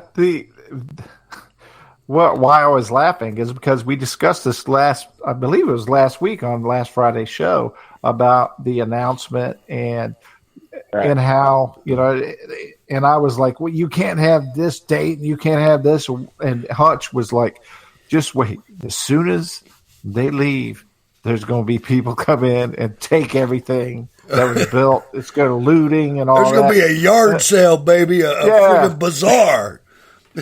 And I'm like, it wasn't, 2 days later, an article, Bagram Air Base is pilfered, and just people, the vacuum was very big because they just walked in there and it's not, it's not just that. If you recall, Vern and Jack and ladies and gentlemen, if you recall the footage, the amateur footage that came up right after Obama gave Iraq back, right after he pissed on the graves of 5,000 people and pissed on the freaking prosthetic limbs of people that got blown up by Iranian EFPs thanks to John Kerry. If you remember the ISIS videos, when ISIS first came, before Obama changed it to ISIL because he wanted to make sure Israel got wiped off the map. They were using our Humvees, and I think it was Ralph, who's our next caller, that posted something in the chat room about they took all the trucks too. They didn't just take the damn plumbing and the wiring; they took the Humvees, man. They took the MRAPs that we left there, whatever we left there. I mean, I don't think there's a police department in the United States that needs an MRAP. Everybody got one already. I mean, I don't know, Vern. And it was highly predictable. The military, I guarantee you, General Milley and all the rest of the corrupt bastards that are still there knew that was going to happen. They probably gave blueprints to them. Yeah. Our military's not our friend right now. Where is all of that going? Remember, with Iraq, it went to ISIS, as you said. Yeah. Remember, it's going to go back to the Taliban. Ambassador Stevens' life lost because they were the people that are supposedly, working for our government was moving weapons. They had just succeeded in ousting and killing Gaddafi in Libya. And then all of these arms and these weapons, it's a little worse. They wanted to move them to Syria. It's a little worse now because what you got now is you've got that the Communist Party of China, via the Democrat Party, now owns the United States government and the Pentagon. Think about that. Let that sink in a little bit. The Chinese Communist Party owns the Pentagon right now through Joe Biden. So every piece of equipment that they get, they're going to backwards engineer that shit. If you look at a Chinese infantryman, he looks like an American infantryman. He's got a Kevlar helmet shaped the same damn way. He's got the Kevlar. He's exactly like a U.S. soldier. Yes. That's what they're going to do with the equipment that they find. Anything they find, they're going to reverse engineer it. And I'm sorry, ladies and gentlemen, but the Democrat Party has to be taken the hell out of our country or we're dead. You know what? That's a good point you mentioned. Remember when in the Obama administration, when they did the raid to get bin Laden, remember one of the helicopters went down? Yes, I do. And Pakistan wouldn't give it back. And somehow it ended up in Chinese hands. Imagine that. Imagine the drone. Imagine the drone. And when I say China's going to reverse engineer it, I forgot to add the point. Don't forget, back at the beginning of the show, I told you, the Chinese are now guests of the Taliban in Afghanistan. Just so you know that. There's a connection. You know that the Chinese are going to try to go in there too eventually. Of course. And you know what? The only good thing about The only good thing about that is because it's going to be a shit show again. Yeah, I mean, it's going to be their shit show, but it's going to be their shit show now. I don't know. I cannot believe that. Go ahead. Sorry. Go ahead. No, you go ahead. No, I was just going to say, I can't believe that. Remember back months ago when Biden first said that this is when he planned to get. First, it was supposed to be September 11th. Do you remember that? I do. Right. And then they moved it up in the cover of darkness. I was surprised. I woke up one day and was getting ready for the show, and I was like, "What? We left Bagram?" Mm-hmm. Because my son was a platoon leader, and his mission was protecting Bagram Air Base from incoming rounds. And he did a hell of a job. He knocked down, I think, 35 rockets and mortars. But the point is, I didn't know this, man. It's like, what do you mean we left Bagram? That's the biggest base we have in Afghanistan. I know. That's the only one you heard about. How'd you like to be one of the hundreds of soldiers left there? You know what I mean? Without any backup, without any rapid response team. What was it? 600? How would you like to be? Yeah, 600, something like that. No, 600. How would you like to be one of the? At the embassy. Yeah. How would you like to be one of the locals who are interpreters and everything? Yeah, that used to work for us, thrown right? under the bus. Exactly. It happens every time. You just got thrown under the bus. These Democrats do it every time, man. The worst was in Vietnam. I mean, I remember because that was when I was joining the military. I mean, I wasn't there yet. I was a young teenager. I wasn't, but I was paying attention to all this stuff. And it was like we left in 73 physically, but we left the ARVN, the Republic of Vietnam military army. They still had infrastructure. They had jets. They had F-4 Phantoms. They had all kind of tanks. But they required our fuel and our money. And Gerald Ford became president after they whacked Nixon. He whacked himself, really, but that was over an FBI director too, by the way, in case you didn't know. But Gerald Ford was appointed president because he was the vice president, and he was in Congress begging them to fund the ARVN, the South Vietnamese Army, the military, to fund them, and they pulled all the funding, man. And by 1975, it was over. The North Vietnamese Army, frickin' Chinese walked right into Saigon, changed the name to Ho Chi Minh City. There was frickin' fatigues all over the street because these soldiers were like taking them off.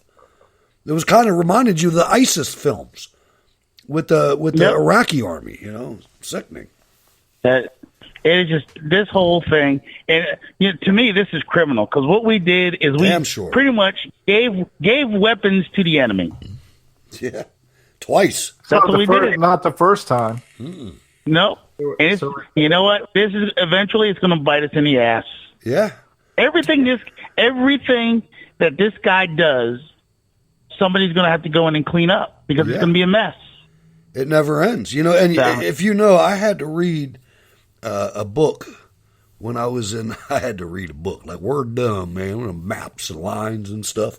Words in there and stuff. I had to read this book, man. I had to read this doggone book. It had no pictures in it. It was called vowels and consonants and inflection and paragraphs. But it was called the Horse Soldier. It was called Horse Soldiers, and I didn't realize. You guys probably remember at the very beginning. After we got bombed on 9/11, and you had the moron Eric Sinsheki come in and say, well, we need 300,000 men over there, boots on the ground. And Donald Rumsfeld said, get the fuck out of my office. Thank goodness. But at any rate, when our special operators were up there, the good guys that we were looking at, if you recall, this is back in 2003, was the Northern Alliance. Remember that? You'd see pictures of the Northern Alliance with PT-76s, Jack. Russian armor. I remember the Russians. The Northern Alliance was assassinated. He got assassinated. Yep. By a media official. that had a camera that was a gun. Convenient because in the vacuum that was left when he was killed, they installed the criminal Ahmed Chalabi. Yes, they did. Right? That guy. I mean, he was a freaking American. He was a damn. He was as crooked as No, I know, but he was like with the dumb. I mean, it was Chalabi was in Iraq, if I'm not mistaken. Yeah. But my point is that what was my point? My point was that the Taliban, the Russians left so much military hardware there. We were fighting against tanks. We were fighting against tanks, even aircraft, Vern. There was even Soviet aircraft that the Taliban had. Now, the good part is that they're not real good on technical stuff. Like even if they get it started, they ain't going to be able to use the target acquisition software and stuff. They're just not going to be able to. Right. It's a good thing. But anyway, your final comments, sir? Well, that's all I had. I just think it's an outrage, and it just shows that the Three Stooges are running the store right now. We're going to persevere, really Vern. does. Keep listening. Tell your friends to listen. Go ahead. Yeah. What? Oh, our day. You know what? Their day of reckoning is coming sooner rather than later. I agree. I have a question for Vern. Okay. We talked about it last week. This is the Biden plan. Boom. We're going to give up. We're leaving the Bagram Air Base, and we're going to put 600 soldiers at the U.S. Embassy out there. And I'm scratching my head. Why are there going to be 600 U.S. soldiers there to protect diplomats unless you're doing some dirty dealing? I mean, why would you need 600 active duty troops? Well, the first thing that comes when he said that, the first thing that came to me is, why are you making them a target? Because that's what he just did. Right. That's the base. He said, we're leaving just 600. So the enemy's sitting around, well, I guess we need about 1,000 then. Why would you even say that? When did giving out troop numbers become fashionable in the media? Well, I'm going to try to answer that a little bit. Not the part about the media, because we all know about that. But thanks for calling, Vern. Always appreciate it, man. All right, thank you, brother. Have a great weekend. Yep, absolutely. And so, really, if you're a listener to this outstanding show, which you all are, you'll remember our reporting and opining on this program that the State Department's running this shit. That's why the majority of troops are going to be at the embassy. Because the State Department say, we're leaving, but no, we're staying. But we got to have some bodyguards. Can you imagine that duty? They already have that. The embassies are protected by United States Marine. Not against the whole country, they're not. United States Marine Corps. That's 8 or 12 of them. But that's, if that's a peacetime gets thing. That hot, then you get them the hell out of the country. But that's a peacetime order of battle. You don't. This is sense. Politicians putting soldiers, Marines, airmen, Navy folks, whoever's going to be there protecting their shyster asses. Yeah, but it's wrong. Not. They're not politicians. They're deep state operatives that need to be eliminated. They're swamp monsters. That's right. Part of the diplomatic. They're Colonel Vindmans, man. They're freaking those ambassadors that were at the impeachment hearings. In Ukraine. That's who they are. Scumbags, traitors. That should be hung by their heels. Right next to the elitists that think, the unelected elitists who think they're running United States foreign policy. And they do. They call it a shadow government. I mean, there's a place at Foggy Bottom. Is it Foggy Bottom? Where's the State Department at, man? Yeah, it's right on top of the CIA. Yes. They're in the same 7th floor, right? Yeah, 7th floor. Yep, that's it. Let's go to Ralph, man, in Missouri. Brother, how you feeling first? That's the most important thing. Oh, I'm feeling all right. I mean, as far as that goes, I mean, I got another CT scan today to kind of bounce off of the first one, but right now they're just covering their bases by checking everything they saw on the infamous first scan that they did. Yeah. And that was just simply done because the surgeon wanted to know what he was getting himself into when he did the colon surgery, and that all turned out great.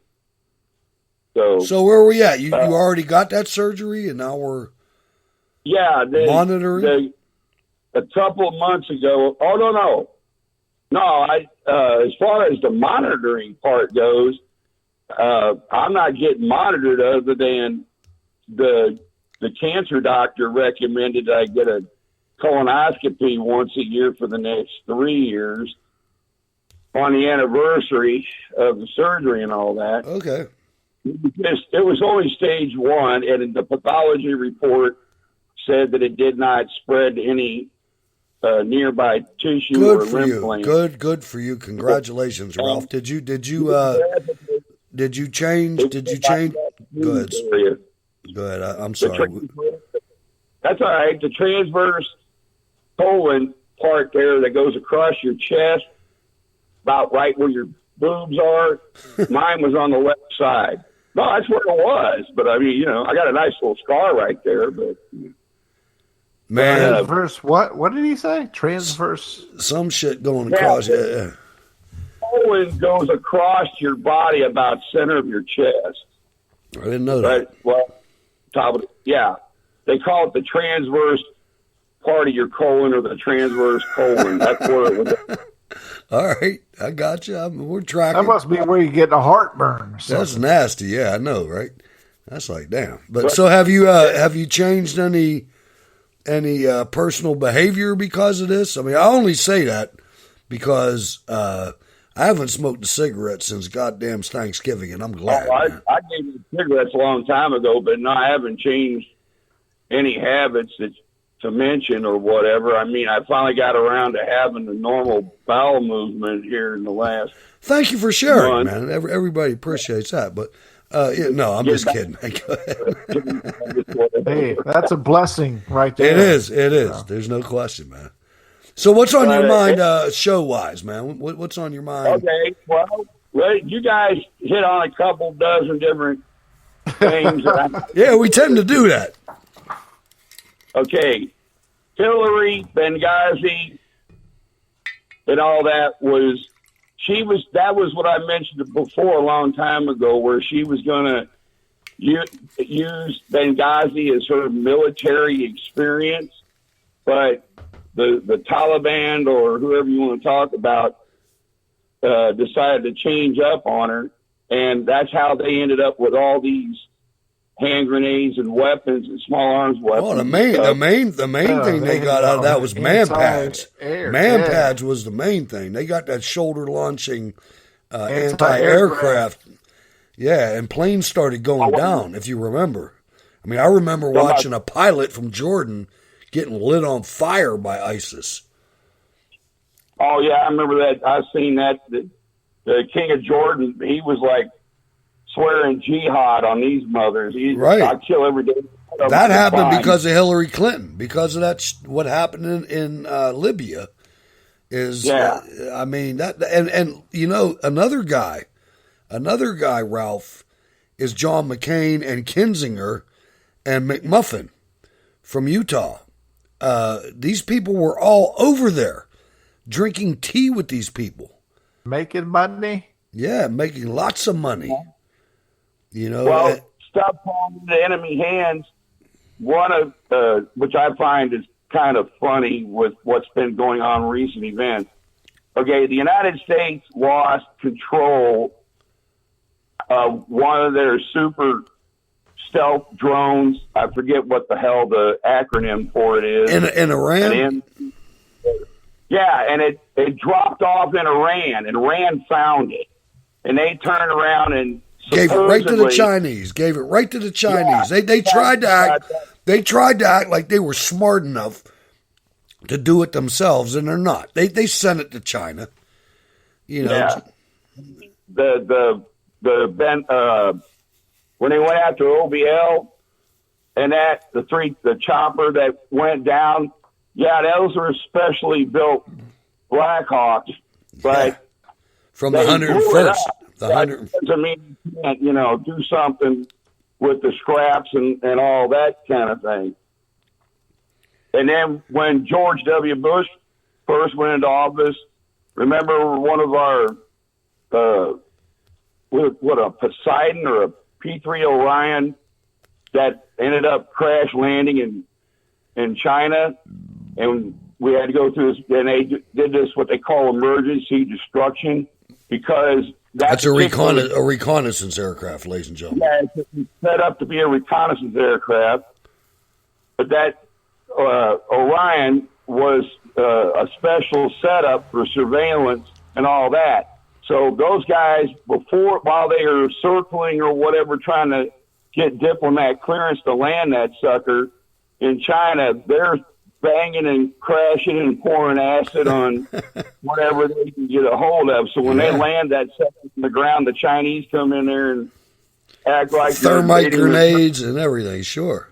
Yeah, you'd light that sucker up. But, that's right. Let's see, what was the other ones? Well, you guys touched on the Iraqis when we started to leave out of there and all that, and the Taliban and all them come in there, ISIS, and just started taking every damn thing from them because these guys were just surrendering right and left. Oh, first of all, we didn't, before we left, well, let me say way before we left, I was there in 2007 and 8, and my unit facilitated legally transferring. We had 2 generations of armored Humvees there. We had the we had the 1114s, and we had ones before that. I forget, 1025s. Heavy. But there was another model in there. Anyway, the least modern of them, we had a lot of them, and we transferred them legally to the Iraqi army, Iraqi armed forces. Like a lot of them, brother. I mean, like hundreds of thousands, a lot of them. And those are the ones that these bastards used to come in there and just start murdering everybody. If you remember the videos. They were murdering, they were killing Iraqi soldiers that had blue jeans on, and they pulled the blue jeans off, and there was desert fatigues under the blue jeans. Right. It was freaking horrific, man. It was horrific. Put up a fight. Yeah. I mean, it's so sad to sit there. You think about the abandonment of taxpayer funded military equipment. And you take the racial, you look at the racial aspect of what we're dealing with in this country, and in Iraq, it was the religious aspect. You had the Shiites that were the vast majority of the country, but in this part of Iraq, it was the Sunnis in the Sunni triangle and everything, and the government, that Alawite, what was his name? Jack, whoever the Alawite, that's the president. Not Alawite. That's a type of Islam, but Alabi. Of Iraq. The one that we installed was a Shiite. Ahmed Chalabi. That's him. He took crooked. All the officers of the Iraqi army in Baghdad that were Shiites, and he transferred them out to Fallujah and in that area where everybody was Sunni. So as soon as the shit started getting tough, the Shiites booked, and these poor Sunni soldiers had no leadership. Their officers were all gone. And that's when ISIS came in and just wreaked havoc. I mean, it was brutal to watch. I remember watching those videos, man. It was terrible. I wanted to ask Ralph about it because I remember hearing on the Navy side of the deal, you had a huge scandal of high-level admirals and people in charge of ships and all that dealing with this guy, Fat somebody. Yeah, Fat Leonard. Fat Leonard. Say again? They got him, but wasn't that involving the selling of technology and giving away? It was sort of like the Army just left, or they pulled the Army out and they left the equipment there for anyone to take. But on the Navy side, it was like they were for sale. Fat Leonard was a guy who made his money off of supplying Navy ships in ports with supplies and that sort of thing. So he was whining and dining and giving money and stuff to a lot of guys at admiral ranks and below that had access to that information, basically ship's movements. You knew where the so-and-so, such and such ship was going to be on this date. And that way, that's not important information, is it? No, knowing where all of our ships are at, no, that's not. And when, these guys, when the Fed started, I posted a bunch of them in the chat room over the last years where they have a issue come up in Stars and Stripes newspaper about some Admiral Mucky Muck got busted because he was taking money from Fat Leonard and all that stuff. And it was all basically for the same thing. These guys figured, what the hell, who's going to find out? Well, I'm not sure how they busted them, but I figured NCIS figured something out along the way. Yeah. I saw that it broke, and I didn't see I know I've read where maybe a couple of people suffered punishment, but when it was presented, it was so widespread that the reporting after the fact and the information of how much of a spider web this guy had created with he was like the mafia. He had a whole network of Navy officers up and down the ranks that had access to these logistical nerve centers and tell him what he wanted to know, like, what ship was going to be where and all that. And we're talking with an aircraft carrier, that's a battle group. Yeah. So it seems to me that this is another one of those, there's a gigantic hump in the rug, and there's only been a couple of public stories of where the discipline has been handed down.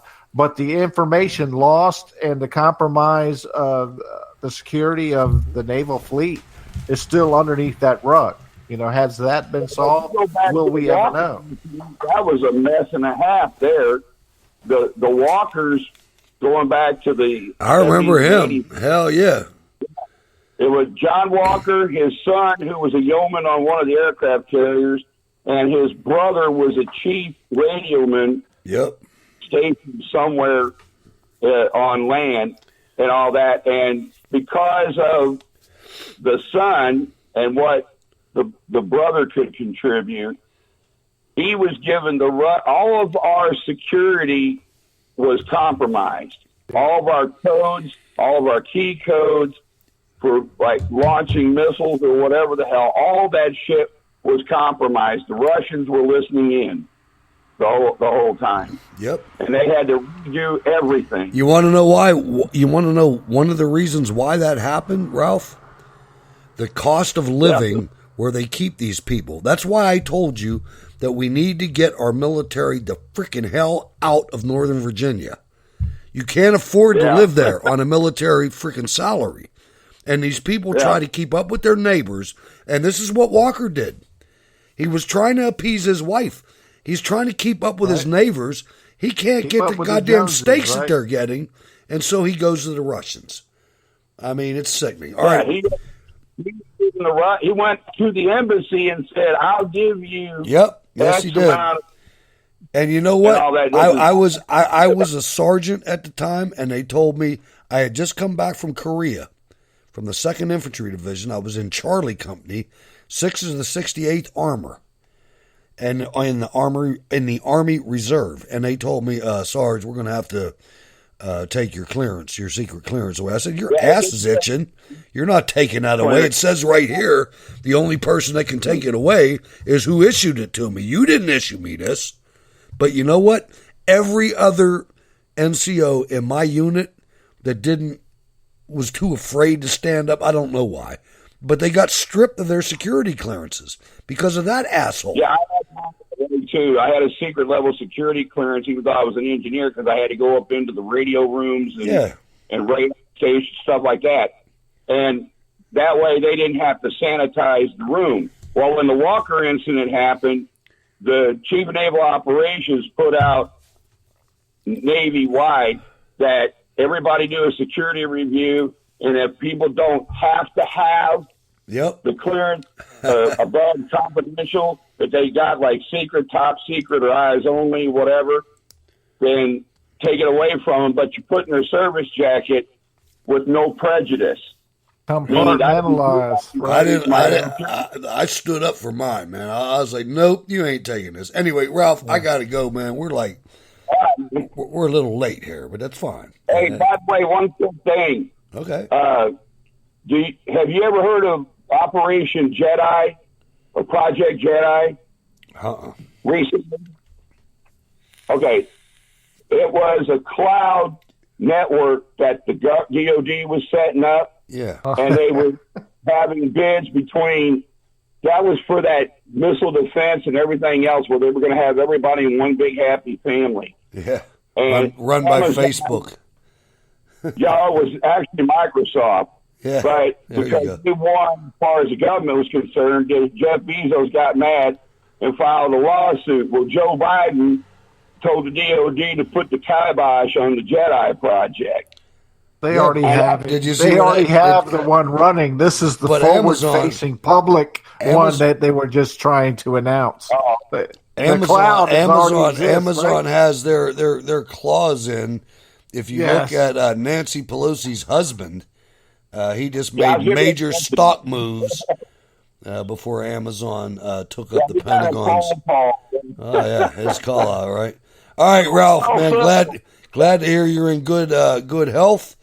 And glad that you're still listening, man. Thank you very much, and love to hear you. Have a great weekend. Thanks, Ralph. Yeah, you too, man. All right, there we go, ladies and gentlemen. All right, we're about ready to wrap this up, but Jack, I have to do this first. Before we leave, you know one of our biggest missions at the show is to cleanse this. Oh, there's you hear that? Can you hear that siren? Isn't that a fish alarm that says, hey, it's time to go catfishing? No, that's an alarm that something's happening out here, but that's fine. Anyway, I want to clean up the Republican Party, I guess. J.D. Vance is an author, a veteran, and a venture capitalist. Vance is also the author of Hillbilly Elegy, a powerful account of growing up in a poor Rust Belt town that offers a broader, probing look at the struggles of America's white working class. Vance announced his run for the U.S. Senate from Ohio in early July. If you're from Ohio listening to this show, please send an email about this if you have an opinion. A pig is a pig, and we're going to call it a pig. Tucker Carlson, who is a friend, cheered the news. At JD Vance 1 joins Tucker Carlson tonight to discuss his announcement today that he will be running for Senate in Ohio. Tucker: I'm really glad you're doing it, JD Vance. I admire you and I wish you luck. Fuck you, Tucker. Vance has an impressive collection of prominent supporters and big donors. JD Vance is hoping to capture the Trump vote in the Ohio primary. This will be a challenge with Marine veteran Josh Mandel. Search for him, folks. Support him. Marine veteran Josh Mandel in the race. On Thursday, Ohio Senate candidate Josh Mandel went on the War Room, that's with Steve Bannon, folks, and without hesitation told the Bannon audience that the election was stolen from President Donald Trump. Mandel has been a staunch Trump supporter for years and supported Donald Trump in the 2016 election. On the other hand, Vance did not support Trump in 2016. Vance trashed Donald Trump regularly. During the RNC, which I was there, Jack, in 2016, and it was marvelous, Vance was ruthless in his attacks on Donald Trump. This was particularly vicious. Like a lot of people, I was pretty appalled at the viciousness and stupidity on display at yesterday's RNC convention. As all of you know, I will never vote for Trump, but even I was shocked. I've yet to see anyone make the most obvious and important retort to Steve King's vile racism. That Christ himself, the very foundation of much of our civilization, was hardly a white man by today's standards. Every person of faith and conscience and conservative disposition should remember that they represent not just themselves when they support this man. His very existence helps discredit nearly every idea and belief I care about. The one point of caution, and borrowing a bit from a friend on the left, is that Trump is not just lowering the quality of discourse on the right. He appears to be lowering the quality of our entire consent-based polity. Polity. There are undoubtedly vile racists like you, Jack, at the core of Trump's movement. But there are also many good people, and I'd ask one favor of my friends on the right and the left, who, like me, despise Trump and what he stands for. Remember that Trump's voters are your fellow citizens, and that criticizing and looking down upon them hasn't worked so far. No, it doesn't really work, does it? Indeed, it appears to be making the problem worse. To shamelessly plug myself, I'd invite you to read a bit more about these people and their struggles in my book. But anyway, yeah, there he is, man. He's out there. And here he is now. He wants to be a candidate for the Senate. That's exactly right. In Ohio. Isn't that something, man? It's unbelievable. And he's wanting to use Trump as a venue. Don't they all? Or venue to election. Is this to take Portman? Is Portman leading? Yeah. And he wants to be the anti-Trump guy in place and thinks that it's cool because I guess the GOP electorate in Ohio are too dumb to know that all them this lines, guy and all the words and verbs and spelling, they don't know. parentheses, and oh man, just like I just have to say MAGA, and they'll be right on me. MAGA. Yeah. All right, Jack. So that's a hell of a route. We had a good show tonight, man. Good show. What great callers tonight! I love the absolutely. Callers. I know they're awesome, aren't they? Shout out to your wife for condensing the show. You know, it's like you're working out so far. But say that again. Shout out to your wife for condensing the show. Fridays. That wasn't my wife. No, that was me, man. Come on, man. That was me, man. I was like sitting there trying to say, like, man, you know, that one show that we went to like 11:30, man. Like I can't remember 11 to 11:30. So that's why we shortened the show. You usually sleep by 11:30? No, man. Come on, man. Ain't nothing happening until 11:30. 11:30, bring your ass home. All right, Jack. So how can people get in touch with you, man? I know the answer. Hey, I'll be here. Usually I'm here on every single show in the chat room at least. And on Friday, I'm on air with Hutch. Thank you, Hutch, for letting me be a part. But hey, there's some troubling things out there, and there's some promising things out there, and we stay connected and we stay focused, and we are still like, what is it? The point of the spear. This seat's taken. Remember Forrest Gump? This seat's taken. No, no, damn, that freaking siren. I mean, there's an emergency going on there. I don't know what's going on. Just a thought, ladies and gentlemen. I wasn't going to say nothing, but I might as well. Wayne Dupree asked me to come back on the show. the other day. I'm probably not gonna, but anyway, just throw that out there. All right, man. Great show, Jack. Make the decisions. I mean, I'm not sure. I get screwed twice. Screw me. Nah, I think I'm gonna just stay. I heard him, but hey, it's good that he's reaching out. Is he reaching out because I think he recognizes quality, man. I don't know. He's trying to bring back the thunder. I don't know. Your final comments, brother. I'm getting out of here. Hey, I just appreciate being a part of this. I love the listeners, the Cold War Radio chat room, the Patreons, all of you. You make me feel great and make me feel 100% American. Well so said. Thank you. And I think we're making a difference. I mean, I think so. If we can just make sure that we keep, the opposition is trying to take our people and skew them away from us. And I think this show helps to keep people on point, if that makes any sense, man. You know what I mean? It's like, no, don't listen to these people, man. They're not worthy of being listened to. Ladies and gentlemen, thanks for letting us into your life for a couple hours. I'm Hutch Bailey Jr. This is Jack from the Northern Neck. Another week of Cold War Radio is in the can.